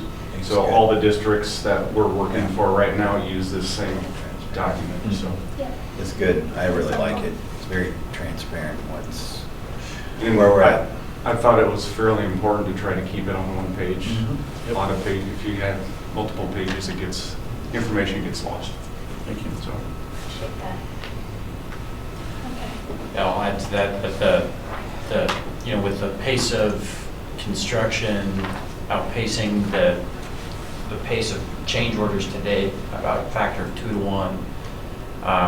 As if the pace stays the same, there should be $200,000 left over in contingency funds at the end of the project that will be unspent. So hopefully we'll maintain that same rate. Right at the beginning of the project, that's one of the early times that you'll get change orders for anything that's underground related that you can't see. Don't know. As we approach the summer and get into some more of the renovations inside, that's another time that you'll tend to see as work starts to get uncovered and we'll find more. So we'll, June, July timeframe, I imagine we'll get another kind of gun of change requests and change orders at that time. But yeah, it's kind of typical to see that right at the start of the project. So. Cool. So then, are you going to go through each of these? I will go through each of Okay. them. I'll give just a brief Okay. schedule update, I'll say. So essentially everything is on schedule except for the bad weather we had last week has put the baseball, softball, I'll say, behind. It's still a little wet out there now. They are showing up tomorrow and we'll start work, but there is 3 days of rain this week, so we'll see how far they get. What is done out there currently is the foundations for the dugouts are poured. They're working on utilities and the weather doesn't affect them as much. So the actual field construction is the contractor that was supposed to start last week and hopefully will start tomorrow. So, the other locations are all essentially on schedule. The high school east, which is the first location we need to have done, will probably actually pick up about a week's worth of time between the steel that they're putting on now, the joist and deck, and then the roofing that will follow. So we're feeling pretty good about all the other locations. Any questions on progress schedule? Anything else? Looks good. It's fun to see. We can then go into the changes that we included. And I'll start, I guess, at 13 and just go through the list. 13 is for an extension and the upsizing of a water supply line to the emergency shower and eye wash at High School West. So there's another one that we're adding in the Votech area. The specified or listed fixture that we need, and actually I think code now requires a 1-inch line. For this, originally shown as 3/4 inch, and we needed to upsize it for this specific model that we needed to put in. So it's upsizing line from 3/4 inch to 1 inch, and a little bit of an extension of the cold and the hot waters to get it in the location that was required, I guess, from the drawings. Just a little bit of a deviation that Mr. Davis wanted.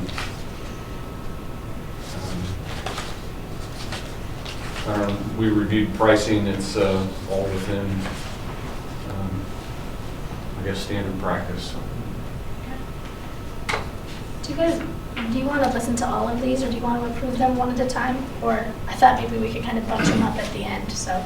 I looked through them already, so I guess I'd be more interested in anything that you think is Yeah. extraordinary, Worth pulling and out. otherwise, I trust that, you Yep. know, in your construction meetings, you guys have. Yep. They did tell them about the credit, those are always popular. Yeah, you gotta hit those. So, yeah, a credit They're just one back. of those. Yep, a credit back for not having to replace some concrete. Alliant ended up boring the electrical service that needed to be relocated instead of ripping out concrete to just trench it. So that's a savings to the owner. Looked like the new change order, there was an option 1 and an option 2. Yeah, so yep. decision. And actually, so there's a couple of them. So CR 18, let's talk about, which is the overhead door. I think through the discussion that Art and I had with Lindsay, we were going to table this one for one more meeting. It's nothing that's needed right now. They wanted a high lift track door, so essentially it goes vertical instead of your residential door that kind of comes into the space. That way it wouldn't impede anything that's backstage, if you want to call it that. There are some pipes on the wall that seem to be in conflict, but we just wanted to make sure that with some update of the track or some change of the angle that the door comes away from the wall, that it absolutely wouldn't work. If it doesn't, then we'll come back to this sectional overhead door back into the space. And this is just a replacement of a coiling door that leaks a lot of air and is cold, so nothing that was originally in the project, that's something that we could fix. So we'll table that one, I think, until next month. That was change order 18. That was 18, Okay. yep.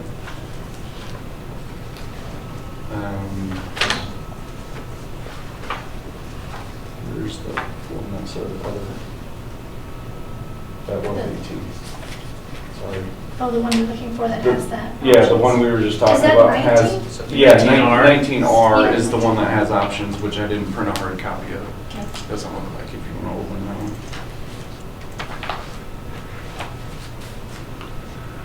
one. So at the existing baseball, softball fields, I'll say the charge of the design team initially was to upgrade the safety issues at the field. The foul poles were not deemed as a safety issue. When we removed the existing fence at the softball field, the poles were wired to the fence because they had rotted off or rusted off. The ones at the baseball field have heaved over time and are at an angle. They're not straight, they're old, they've been pushed out of the ground. I mean, you can see concrete foundations. So in the original design, we weren't to replace, fix, or do anything with them. We asked initially, the new fields have 40-foot poles. We didn't feel we needed that big of a pole at the existing fields, which will be middle school or practice locations after this year. So we had them price two options, a 15-foot pole and a 20-foot pole. It'll be similar to what's there now, so it'll be the pole and it'll have the fence mesh on the fair side of it. The designer, Snyder and Associates, and I will say myself as well, would recommend the 20-foot pole. If you have a 15-foot pole, that mesh gets really close to overlapping with the chain link fence that's out there. And also then is only about 6 or 7 feet above the fence that's there by the time you sink it into the ground. 20-foot gives you a little bit extra height, easier for an umpire to call a foul or fair ball. The one thing I was checking on this, the shipping is really expensive on this change.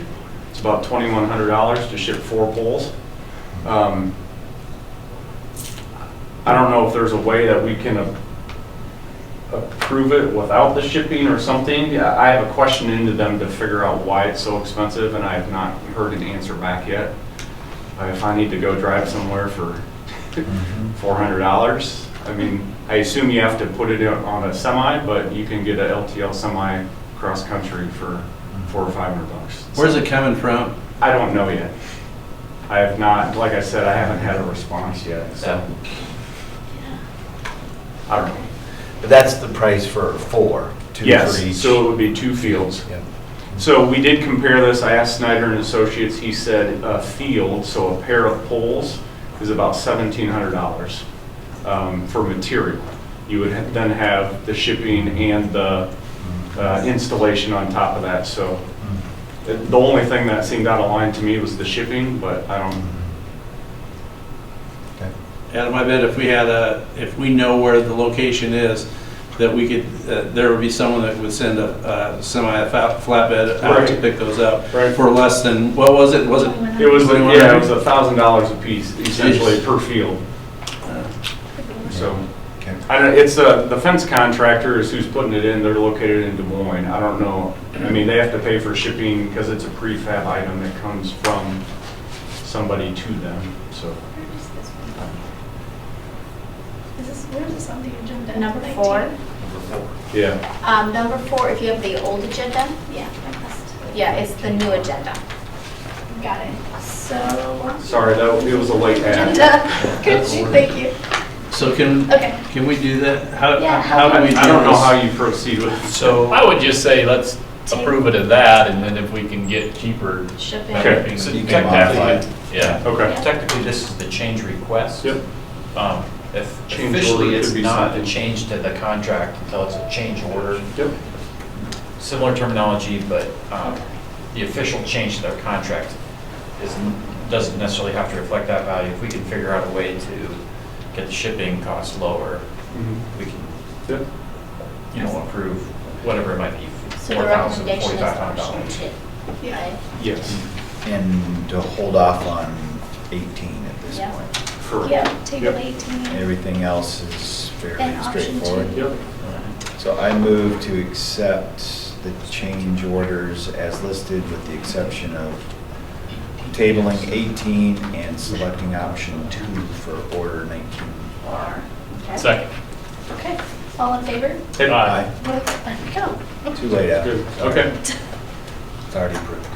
Sounds good. Did you have something? The last thing I'll just mention, so Vic had talked about FFA and I guess how big it is here. The one thing I was going to share, so I don't know what class it is that Mr. Davis has that's helping to erect a greenhouse.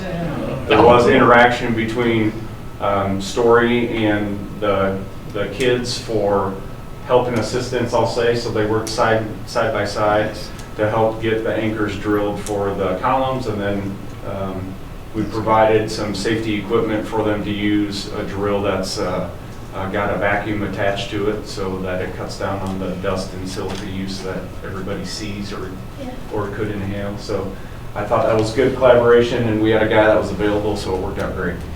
Yeah, and to kind of piggyback that off this, the story's been awesome. It's been great partnership out there. They're always willing to stop in and talk with us and chat with us and make sure we're informed and things. But we're working with the kids out there. I took some pictures and posted it on Twitter, but it's incredible to see them out there working with those professionals. That's exactly what we want our kids to be doing. And for it to be, like, those kids are going to drive by that greenhouse someday and they're going to say, I built that. Like I helped put the poles that's still standing 20 years later. That's pretty impressive to think about. And the kids will feel a lot of pride in that. Cool. And they let them come to those construction meetings, and those kids can go in there to see exactly what's going on. And you should see their eyes when you start talking about the different things and what you're doing and how it is spelled out. So thank you. Yeah, you bet. Thank you. This is for you. Great. Okay, More so we have here the B is the architect meeting agenda site note minutes. Is there anything just That's sharing with that? information, I'm just sharing Okay. Same with documents, that, with C. meetings, whenever there's a meeting, just to keep you guys updated. And those are every Appreciate 2 that. weeks, right? Yes, and we actually are gonna start moving to once a week, every week. Every week? Yeah, as we kind of gear up for the I summer think work I that's gonna received one happen. today for May 7th. I think that's No, the, today's the 13th. yeah, I So don't, May 7th was a meeting apparently or something. yes, yep. So last week, and then our next one will be next week, and then it'll be every week after that, as we gear up for the heavy push through the summer. Thank you very much for that update. Next on it, it looks like it's the high school music room furniture and equipment bids. Yeah. Did you have that? So we went ahead and created, we had the RFP that went out, we got the results back, and I met with Gail, and we went through and created a bid tab. I highlighted what I believe are the recommendations, awarding the furniture to Premier F&E, and then awarding the equipment to Ryman Music. I went through and tallied which ones, there were 3 that did not bid complete, but then also used those as benchmarks to kind of take a look at Ryman Music's, and theirs was very much in alignment, so I felt like you guys are getting phenomenal pricing. Plus, in addition to that, they offered up service. It was like install pricing too as a result of that. And then I did take a look at the school one. Premier submitted 5 alternates, which 3 were accepted, which did bring their pricing down significantly, and so my recommendation is we award that section to them. I did create a little summary down below too as well, just kind of talking through that, and please let me know what additional questions you have. Okay.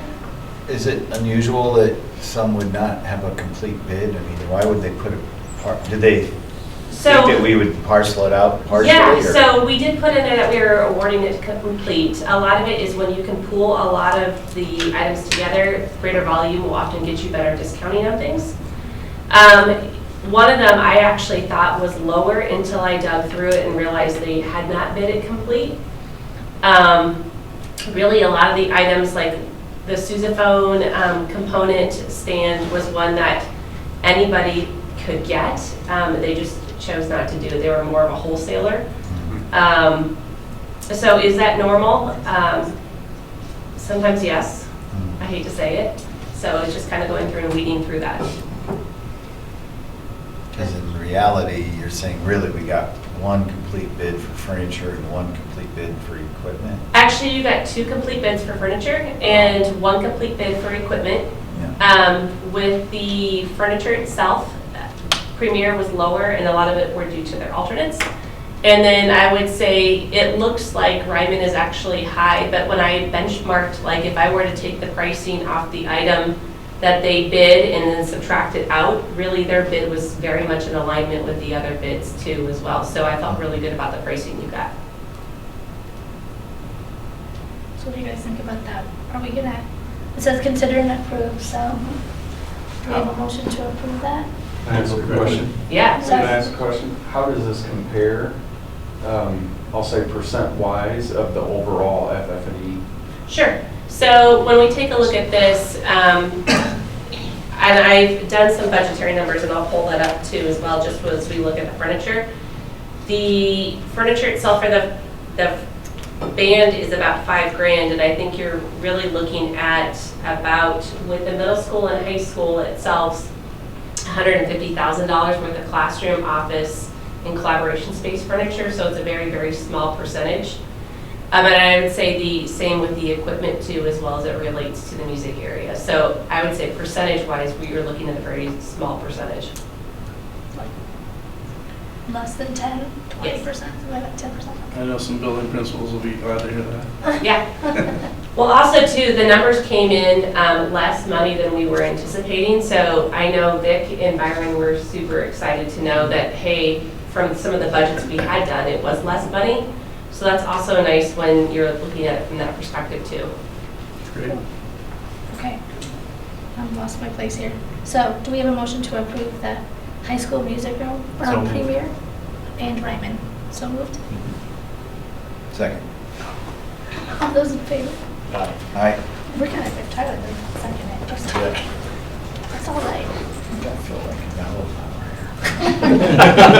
Okay, next on there is the furniture, fixtures, and equipment for office and classrooms.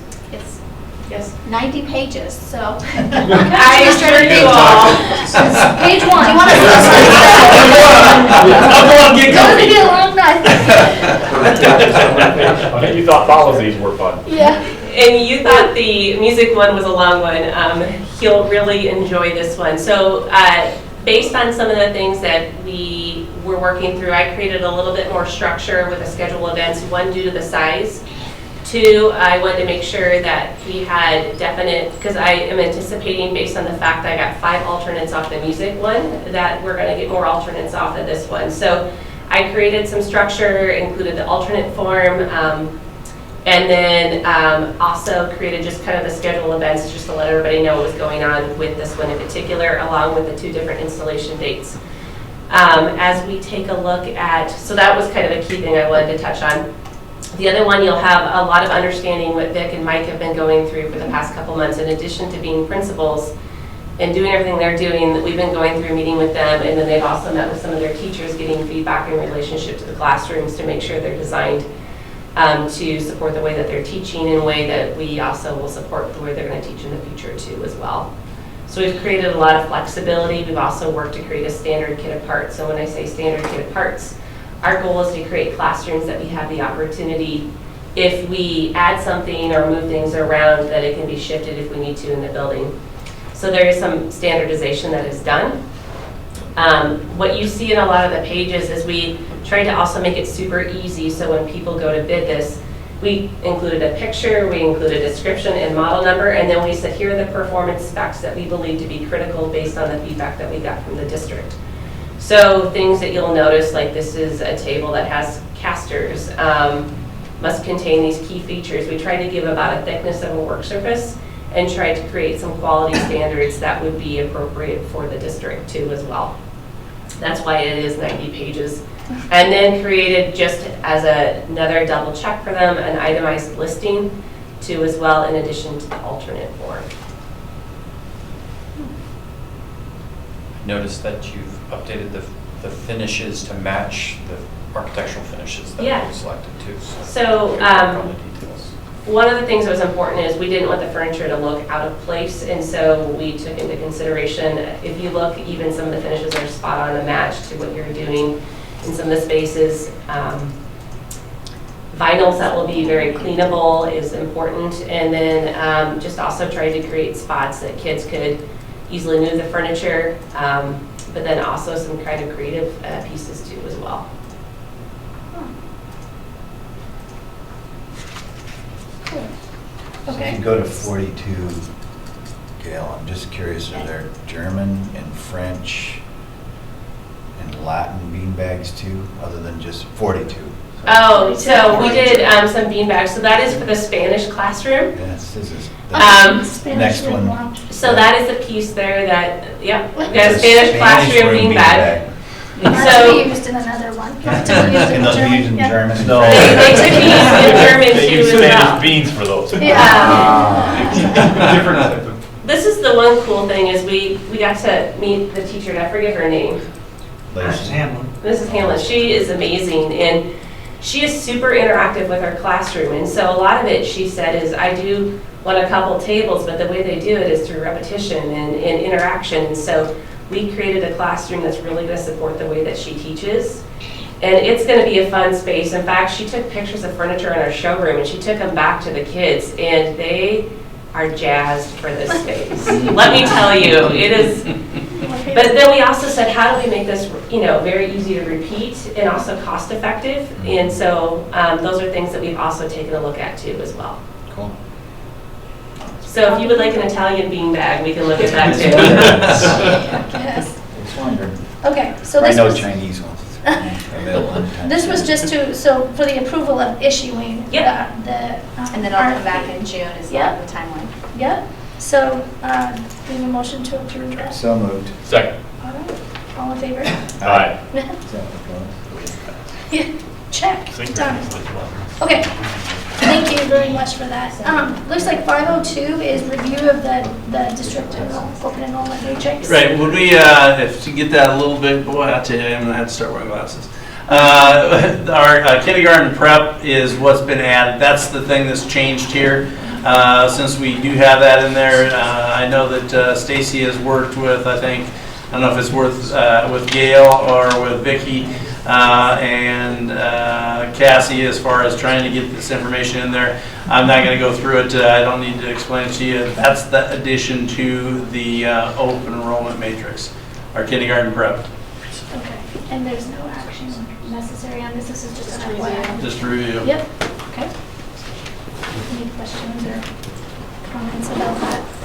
It did kind of throw me off when I saw the negative, and I was like, oh, what a change, but makes sense. So we know we have 14 students that are going to be taking that. Probably more than that, maybe. There's a few quarters there. Yeah, there's more openings than usual. There's more open enrollment room than usual, or Movement of kids. what's that? The movement of kids. Yeah. Okay. So no action. Thank you, guys. Thank you, guys. I don't want to pass them. Tried to get out. Is it another bond thing? No, Oh, it's, it's the construction update. see, you knew Thank what it you, was. Adam. Yes. Yeah, thanks, Adam. Thank you. Thank you. Thank you very Thanks, much. Jennifer. Next on the agenda is the 2019 graduating seniors list. Vic, you want to talk a little bit about that? 120 names, all in good standing, so as of today. So we're excited to get there and get going. Cool. Now, do we have to take action to approve this? Yes. Okay. That does Yes. include our 6 early graduates. Okay. You know, they'll receive their diplomas following their class graduation dates. Okay. Move approval. Second. Second. All those in favor? Aye. Right. Okay. Any other discussion? I don't think so on that one. All right. Next item on the agenda is commencement plans. So you're up, we you kind know. of, oh, I kind of shared a little bit, Yeah. if I would looked a little further ahead, I could have shared the exciting news. But yeah, everything's on track to graduate. We'll have a new look this year. I think it'll be exciting. We have graduation practice the Friday before graduation.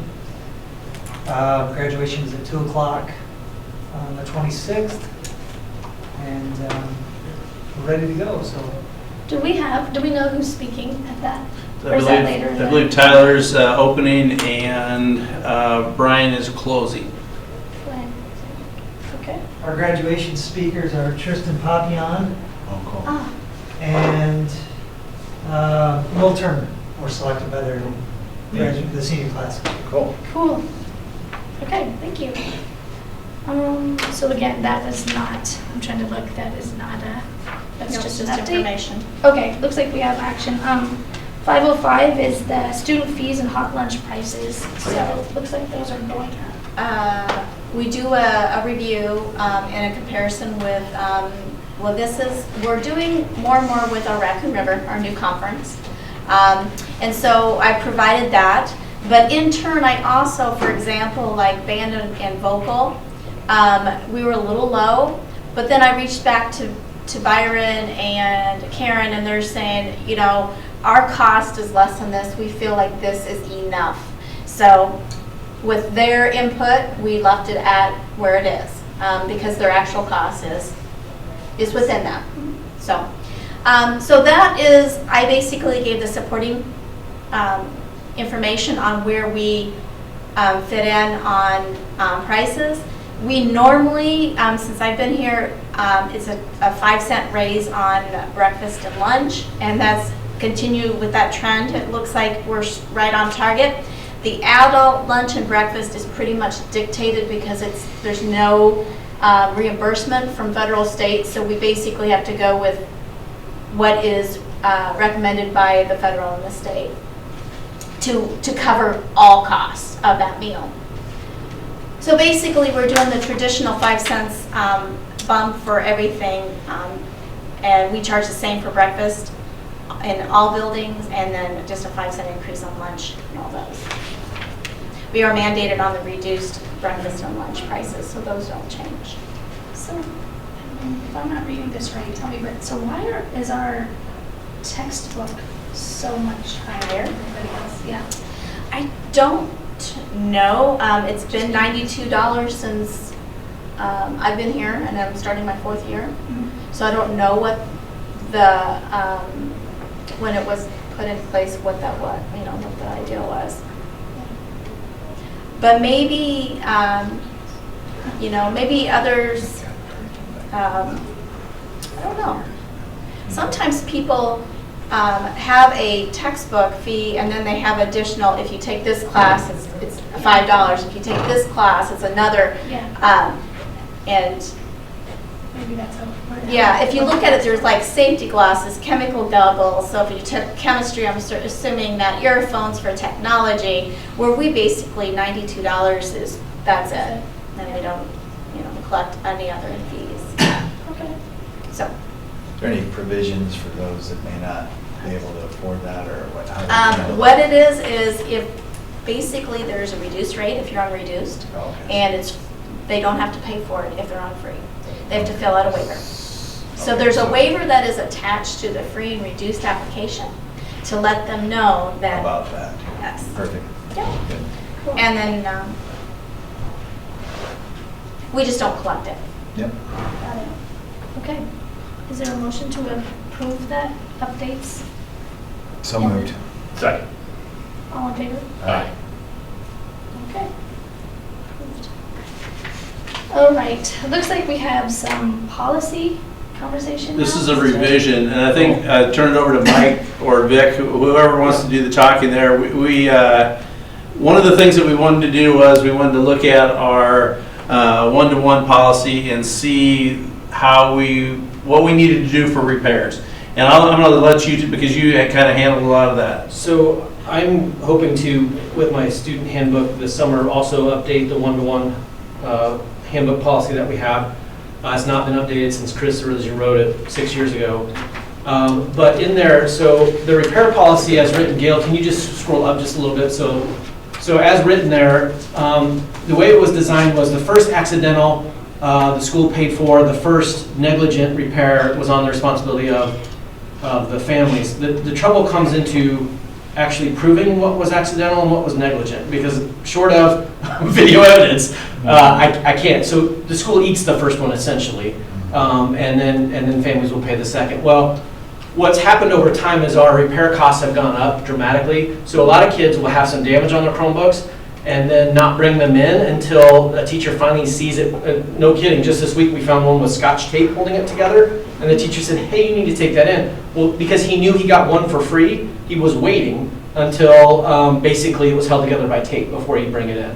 So what you can see there is in the little chart down there is our repair costs, and that's not labor to actually do the repair. That is for the actual components. And so as of 4/13, when Jason pulled this together, we were on pace above where we were in 2017, 18. A big part, the bulk of, not the bulk, but a big part of repairs will be coming up, as kids turn in their Chromebooks, and then we'll actually see the damage that's there. So even though, we're less than that year, we're on pace to be more than that. So what I would like to do is simplify things. And so what you see here is kind of what I'm hoping. I've talked with Jason, with Troy Stout, with Vic, and here's really what we'd like to just say. Whether it's accidental or negligent, doesn't matter. We're going to split the first one 50-50. And then for the second one, we'll pay 25%, the family will pay 75%, and on the third one, it's all on the family. So we feel like that's a fair policy. And we don't have to get into whether this was accidental or negligent. It was just a 50-50 split on the actual repair costs, not on an inflated cost, on the actual cost for the components. I think the average repair, Jason had told me, and then I couldn't find it to put it in here, but the average repair was somewhere between $14 and $16 is the average repair. So it's pretty minimal. And if a family couldn't afford to pay, which we run into now, we can either break it into payments or they can work it off. I have a young man that's working off some that ability he has for repair. So we've done that. Page 2 is just what some other schools are doing, just for your reference. And so you can kind of see so we're kind of modeling after Adel, Minnesota, Midburn. That's the policy they have. We're hoping to mirror that. But you can see a lot of them are a lot more strict than that, which is, Ames, Bonneret, Farrar, Johnston, Perry, Rolling Story. Families pay for any repair, short of a malfunctioning device. All schools would pay for those. But that is 100% on families right from the start. Whereas what we thought would be fair was just to kind of phase it in. So that's what we're proposing. That's what I would like to see. If the board, can approve that, I assume that they need to approve that tonight. But if you can, then I would like to update my one-to-one handbook and bring that to you with the student handbook in the summer, so. And it's just a revision that you have, so they can approve it tonight and it'll be done. The only question I'd have for you guys is being an accountant, I know somebody's got to chase after all these Right. bills. Would there be a de minimis that we should say that anything under 25 bucks, pick a number, so I'm not really engaged on the number, but so that we're not chasing after small time stuff, we're chasing after stuff that's actually going to make a difference in our budget. Does that make it worse for you, Gail, or does that make it better for you? And I understand, John, what you're saying, but the other thing too is with kids, like there's the mentality they get one for free. And so like they don't really take care of them because they get one for free. So some of it is, even if they have a little bit of skin in the game, I think it will push back against that. And so if it's so there's $7, there's another benefit to it. yes, to me that's more what I want, is I want them to understand that they need to take care of it. I'm not so much worried about the money part of it. Okay. Is the idea that I had a kid that said to me, well, I get one for free. Well, no, you don't. Somebody pays for these, right? And so I just want them to have a little skin in the game right from the jump is what I'm asking. That makes sense. That makes sense. Vic, do you have anything to? No, I agree. And if they don't pay, there's really no recourse. They don't have to. You can't make them pay. So, you know, you collect what you can, and we send notices, and we do our best, and hopefully they make arrangements of some kind. I mean, as long as they call us and make arrangements, we're happy with that. So we felt like this graduated system was fair. It was, you know, it was equitable to parents. You know, we were trying to be mindful of that. They're taking this Chromebook because we're forcing them to take it. You know, and so we didn't want to, you know, we wanted to be, and there are accidents that happen. But, you know, so our proposal is that graduated one, but if the board feels differently, of course, you know, that's. And yeah, my only question would be same lines as John, is it, how do you enforce this, or not necessarily even enforce? Are you able to implement this without a lot of hassle? It sounds like it's kind of a fire and forget kind of a thing. Or you do try, but at the end of the day, I heard Gail say, we only try so hard. And we're doing it now Yeah. on their second and third. You know, Yeah. we're sending out an invoice and reminding parents of it. You know, Okay. and if they can't So pay, it's not then we have them work it off. Sure. You know, doing some odds and ends around the middle school. You know, nothing embarrassing or demeaning. We wouldn't have them cleaning bathrooms, but we have them sweeping the rocks off the playground after school, or helping clean some of the black marks off the hallway. You know, working it off. Yeah. So. I move to approve. Second. All right, all those in favor? Aye. Okay. So we have approved the policy revision for the handbook for both the middle school and the high school. Is that right? Both of them? Okay. It's temporary repair for the district. For the district, okay. Yes, because the other buildings don't take them home, so it'd be district, but essentially it only applies in middle school, high school. Got it. Okay, looks like the next item is consider the request for the students to attend the FFA, National FFA Convention in It's Indianapolis. an annual one. I would recommend approval. Okay. Anybody? Move approval. Second? Second. All those in favor? Aye. Okay, that's approved. How many, I didn't see that. How many go? I'm just curious. I know No, that's a big question. additional questions. Oh, I'd have to look. I think they sent, Is there just, I'm just I had it on my looking sheet. I like, don't know where to put it. is it pretty good turnout though for that? Yeah, it's pretty good. Pretty good, Pretty good event. okay. I'd say, between a dozen to 20 a year.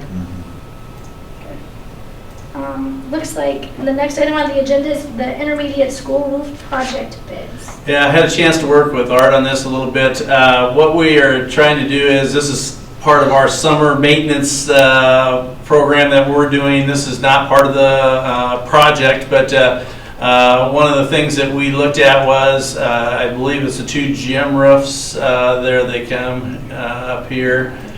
I'm wondering if I saved the right one. Here's the, what we received 2 bids. Yep.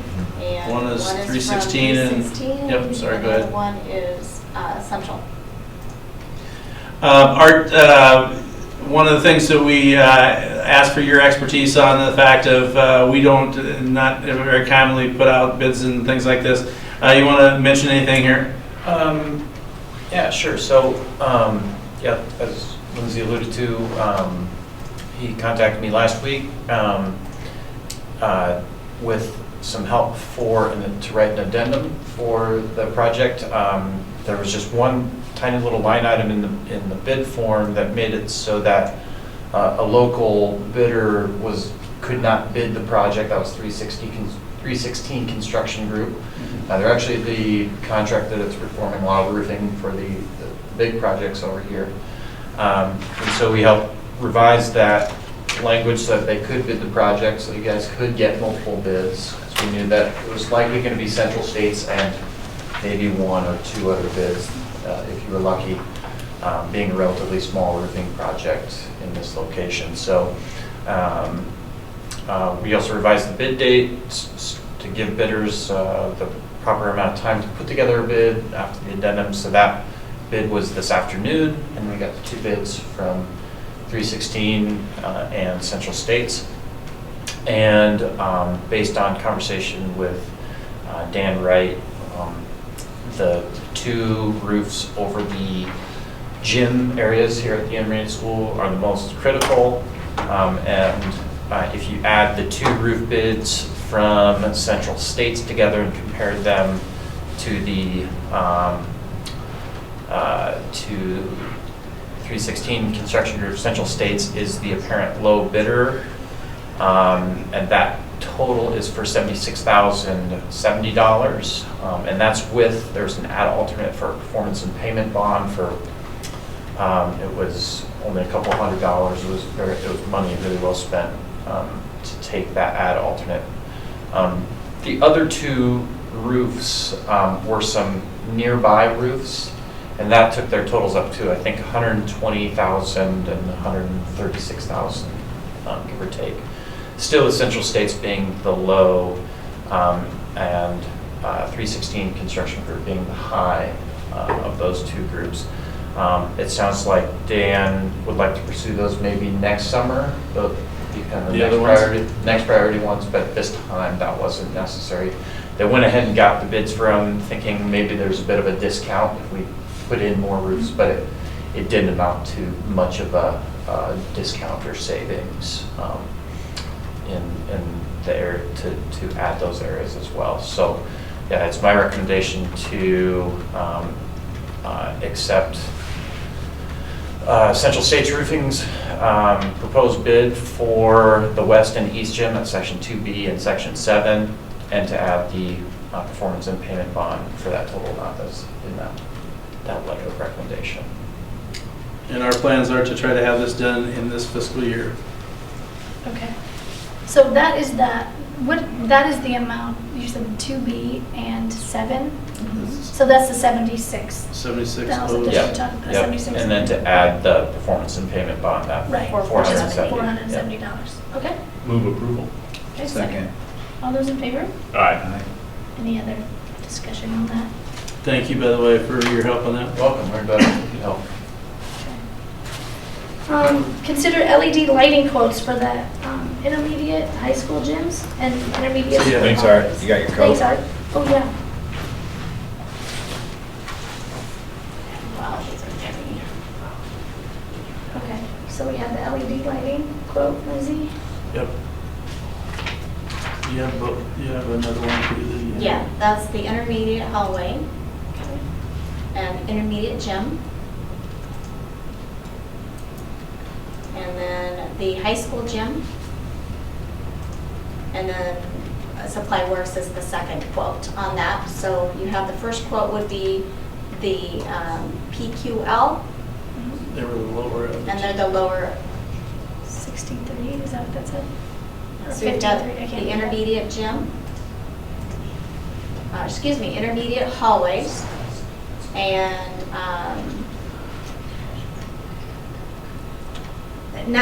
we look at net investment, I guess, Yeah. because there's rebates and there's savings, but the annual, so the net investment, I guess, is what we look at, is $1480 for PQL for the hallways versus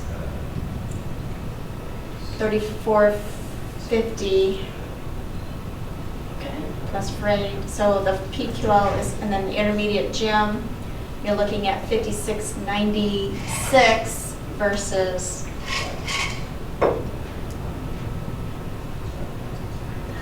that the West Gym? I was gonna say, that doesn't look right. That doesn't look right. East Gym already has them. Intermediate gym. And the high school gym that Yeah. just never was put in initially? Or? None High of the school LED. gym. 63, there you None go. of the LED. And That's crazy. I mean, it's a payback that you'll get because of efficiency. How did this come about, this idea? Did this company approach us, or? Dan had been talking to me about wanting to look at some areas that we could start moving along on this. Okay. And this is our way of trying to go ahead and do this on a gradual basis and try to get some of that rebate coming back. John, one of the things on the high school gym is there's a handful, if not more, lights that are out right now. I see. Bulbs that are. Be a good time to do it then. And 5 years in, or 6 years in, they're thinking maybe we just replace them all, and if we're gonna do it, let's do it with LED. So the recommendation for this is the a PQL. PQL. This PQL, okay. And do we have some references on these, on the PQL folks? I know that Dan has worked with them. yes. Okay, very good. So moved. Second. All those in favor? Aye. Say. Okay, any other discussion on that? Nope, okay. Approved on that one. Now we have, okay, here we go. The quote, consider the quote from the Fisher Track for high school track structural spray applications. One of the last things that you guys, if you remember last month, you were talking about that. We said, here's what we'll do. I'll get with Tim. We'll look and see what we need to do for this track. How old is our track over there, Tim? Is it 5? Fifth year. Fifth year. And the thing is, it's not like it's falling apart. It's not like it's a disaster. But it's one of these things. It's just like anything. You got to have things that you add to it. And that was when we were over here looking at this track, when those two people or those two companies were there, we started talking about this. So you have talked directly to Fisher about this. Do you want to add anything that's here just to let them know? Yeah, so when we built the track, apparently we did not do a complete track, just basically half a track, if I can put it that way. So this is something that had to be done within the first 5 to 8 years to extend the life where it should be, which is about 20 years. Also somewhere in there, maybe the 10 to 12 year, since we're doing this now after 5, you would have another top coating, and I don't know the price on that. That's not my gig, but so this here is basically finishing off the track that we started with, and then putting that top coat on. It's called a structural spray, and that will get us up to that 10 to 12 year spot. Another top coat on top of that at that time, and then you're looking at hopefully getting to 20 years. Fisher was the one that did our track. Correct. I know that, I don't know, the discussion has been the fact of they do a good job. They would be the ones that we would recommend to come in and do the structural spray. It's something that would come out of Pebble or save. or Save. Yeah. Save, yeah. I think for this, the dollar amount, I think we've only bought a bus from Save, so I think this would be nice to put this in there, and then we could just keep the Pebble in the construction. So that would be my recommendation. Okay. And I know we won't know for 6 months or a year on the contingency, but if there's contingency left, is that actually, were we paying for the last bits from Pebble, or is that contingency literally loan dollars? Contingency can only be used for the project, what was approved for the bond, and the project of the bond. So are you talking like the wording around for this? So we Is have that 200,000 left Yeah. in contingency. Okay. I'm asking, In Pebble? well, that's what I'm asking is, Oh, the $550,000 that Adam went and said we've spent 7.6% of that. And then Art went so far as to say, well, at this rate, we think we'll have about 200,000 left. My question is that borrowed money? Is that Pebble money? The last bit, because when we were putting all this together, I guess I lost track of what the last little bit was. yeah, so I see what you're saying. So it depends on, contingency is built, that's basically a budget item. So The project, we would have to determine and make sure, the thing that we have to make sure is we don't use any bonding money Yeah.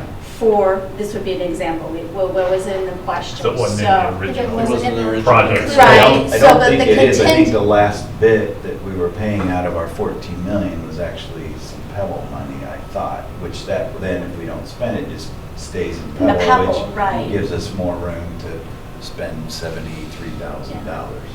Ah, gotcha. But of that 14 million, it was, yeah, we'd have to wait to the end to see how it all, and make sure that, and we can move Pebble, and we talked about it's on that Yeah, fund, so, yeah. I don't mean to We'll have to connect see it all, that. but if there's contingency left over, which it sounds like there might be, or should Yeah. be, you might check and say, is that gonna roll back into Pebble, or where does that sit? Because then that gives us more Right. latitude to Yeah. do Pebble spending. Otherwise, Pebble is, we've gotten tighter and tighter and tighter the Right. last 5 years. Right. And contingency, one of the things that we've talked about is the fact that if, let's say there is 200,000 or whatever, that's what we hope. We can go ahead and use that for anything that was project related that Right. might have been something that would be an extra, is that correct? Right. Okay. Right, and that's where we'd have to be very clear on if it's an acceptable expense or not Right. in the project. Okay. Do we have a motion to consider the quote or to approve the quote? From, Do we do that? Do we have Say- to approve, is this just a quote, so You we're have- approving you have it? to You have Yeah. to approve it.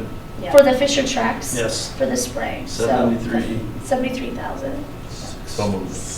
I can't say, 856, so move. And this is, I know we had a $75,000 threshold, but this Fisher was the original company, so we felt it was, Made sense for them to made finish the job. sense just to continue with the company in case the product was different or. And when can they do that? How? They would like to do it this summer. Yeah, We'd have to find a date for that. it should be quiet out there. It's not like there's, right? Well, yeah, like our speed and agility stuff is always out there, so, but we also have a couple times where we shut the facilities down for a few days at a time or a whole week at the end of July, first week of August. I appreciate you coming over. Okay. It's parents' night, isn't it, or something Yeah. over to soccer, so Yeah. thanks for coming over. Second. Okay, second. All those in favor? Aye. Okay, so that's approved for that second spray, or for the spray to finish that off. Yeah? Thanks. Perfect. Thanks, David. Thanks, Tim. Looks like financial reports, Gail? Yeah, wanted to add, I just received this S&P letter. So I thought this was good, positive news. It was in the package. Our rating increased. There was a change, and so Piper Jaffray, we worked on, we had an interview, and we had to submit some information, and it was well worth it. We were raised from an A to an A+. rating. And was that due to the extending the penny tax? I was wondering what was the impetus, because I know a lot of them got upgraded, so I'm Right, curious. right. I was wondering, I think that- This happened, honestly, this happened long enough ago, I can't remember exactly what the situation, but I remember the interview, I remember having to submit additional paperwork.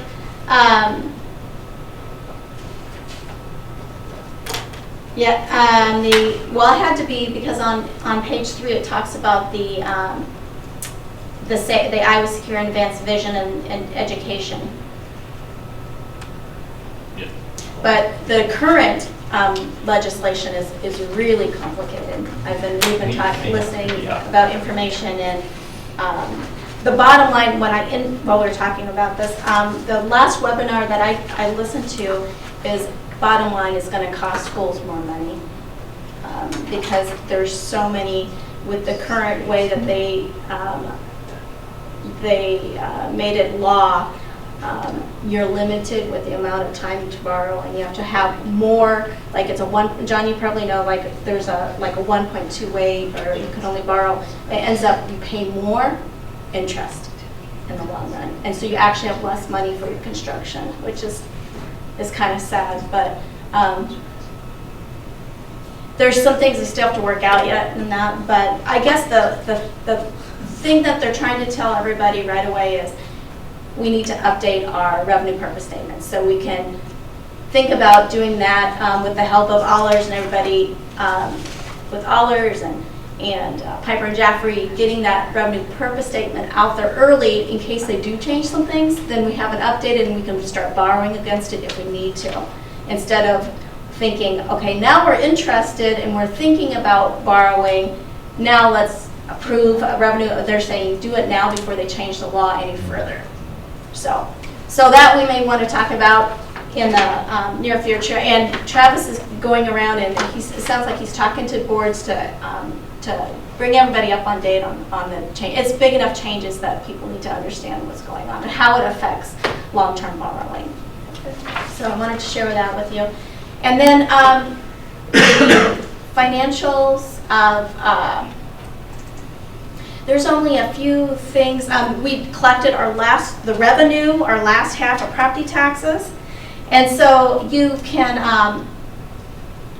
in the summary here, you can see our monthly revenues are $240,000 above, which makes sense because of our 50%. You know, if in the perfect world, we get 50% in October, and we get the other 50% in April. But we do slowly get, we don't really get 50-50. So it's a gradual, it's as people pay them. So the biggest chunk was, the last biggest chunk was receipted in April. The variance of the $35,000 is basically made up of when we collect the tuitions for open enrollment, which isn't until in special ed, and we also have a difference in the way Title I used to be split out and paid periodically. Now we have to submit to get it, and it's more of a quarterly, so things have changed there. So majority of so we're behind in revenues year to date, but that will speed up as we get closer to the end of the year. And then on the expense side, our monthly expenses, we're showing higher in the operation and maintenance, but you know, we had a tough winter and that's showing up. But year to date, we're still behind. We're still ahead on expenses. So that's what I wanted to talk about there. And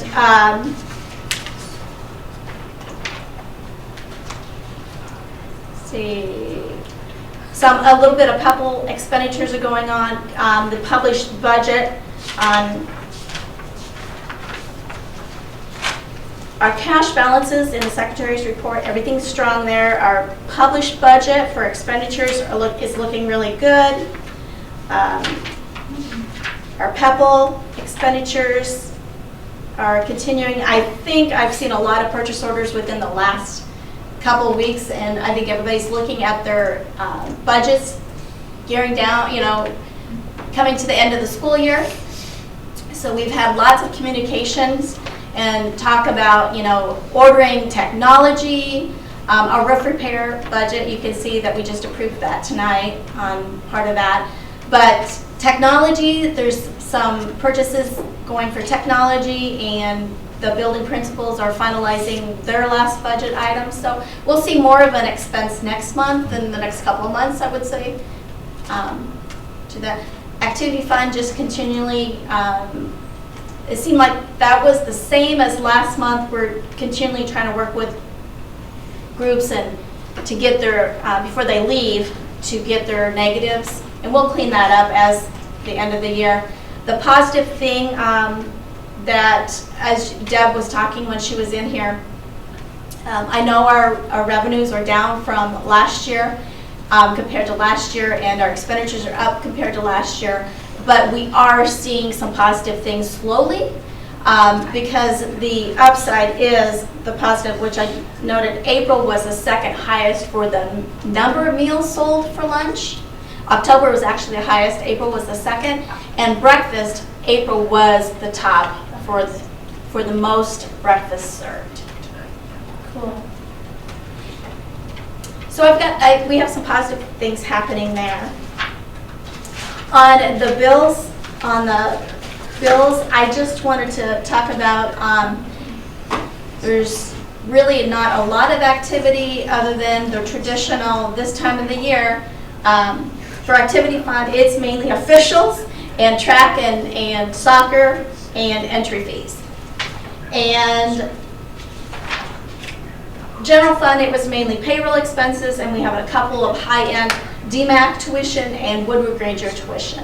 Other than that, there was minimal activity in bills compared to what we've had in the last couple of months, but it was mainly payroll and a couple tuitions. And as school comes to a close, those bills will be higher and higher, cleaning up the year, ending the fiscal year. What's our estimate then, given all that, on our solvency percentage? Or what would you To guess? end the sub. Yeah. Okay. Sorry if I missed I that. did not include it, but I can tell you it.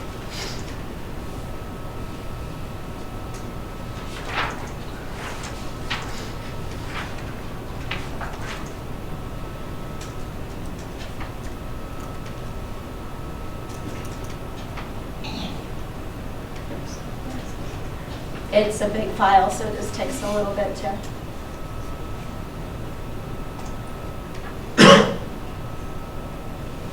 So, I'll blow this up a little bit, but we anticipate for fiscal year 19 to be at 13.6. Good. And what was that? Was that, oh, I got it right here, sorry. 11, was that 11.24 last year? Last year, did I lose it here? I just saw it, yeah. Solvency, yeah, we ended last year 11.2. We anticipate 13.6. And depending on where we end at 19, 14.9. Okay. Level off there. Yeah. Good.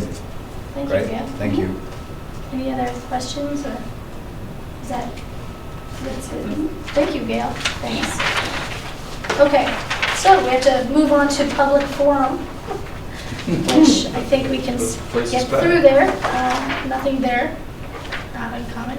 Okay, that leaves the consent agenda. Is there anything that anybody would like to pull out from the consent agenda and talk about?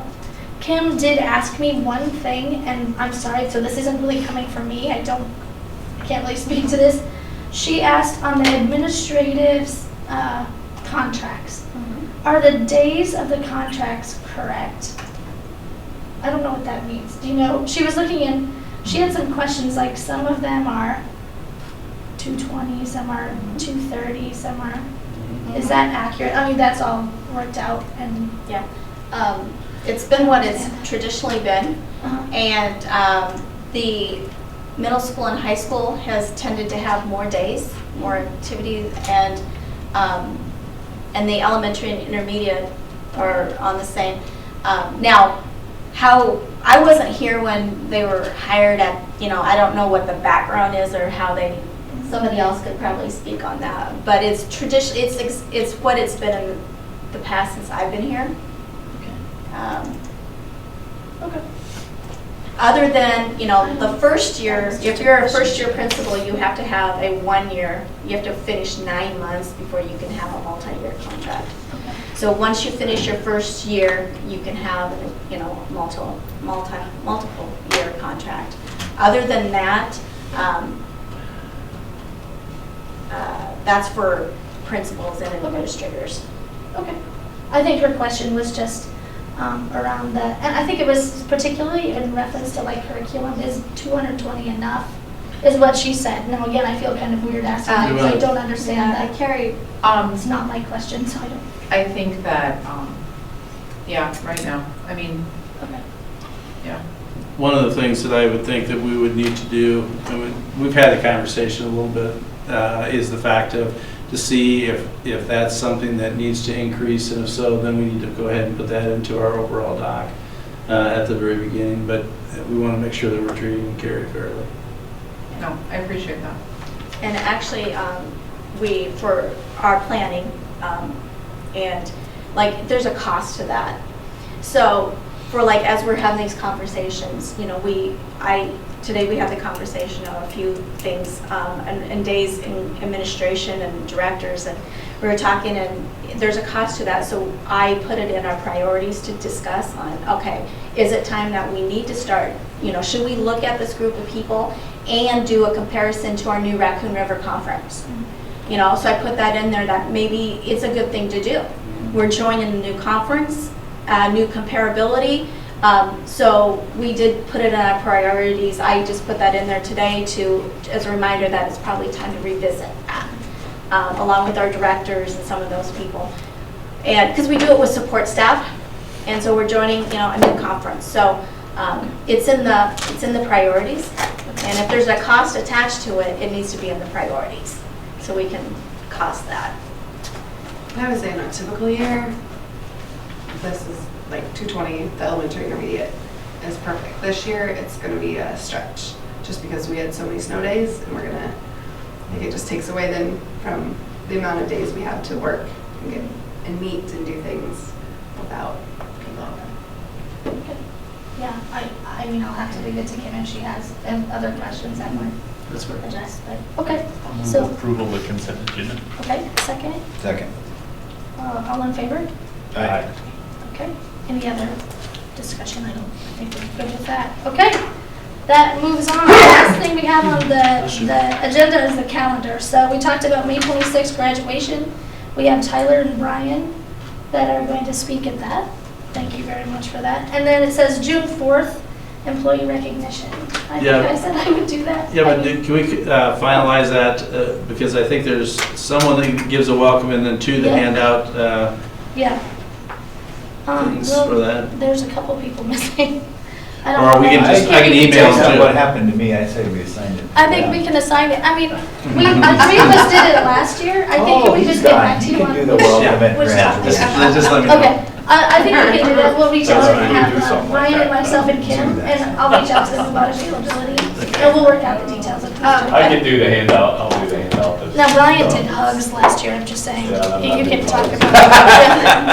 I forgot. I was like, I'm not a For hugger. crying out loud. Our June meeting. What's I that? forgot, I neglected to put our June Oh, meeting yeah. date on there. Okay. Is it the 10th, June 10th? Yep, it Okay, is. so June 10th is the next meeting. All right. Move So to adjourn. Move to adjourn, a second? Second. Okay, all those in favor? Aye. Okay, meeting is adjourned. Thank you. That wasn't at all, quick at all, sorry. I'm so tired. And is it like 85 degrees in here? It's or hot. what? Yeah, yeah. What? No, I forgot. I kept thinking, oh my gosh, now I'm getting sick. Sure. Thank you guys, thank you. Point number one, I thought. Oh, yeah, well, sure, just bring it on me after I'm not fully educated. Yeah. Yeah. Oh, we need to shut the recorder down. Oh, my legs. I don't really know how to do that, but why not just go and plug it?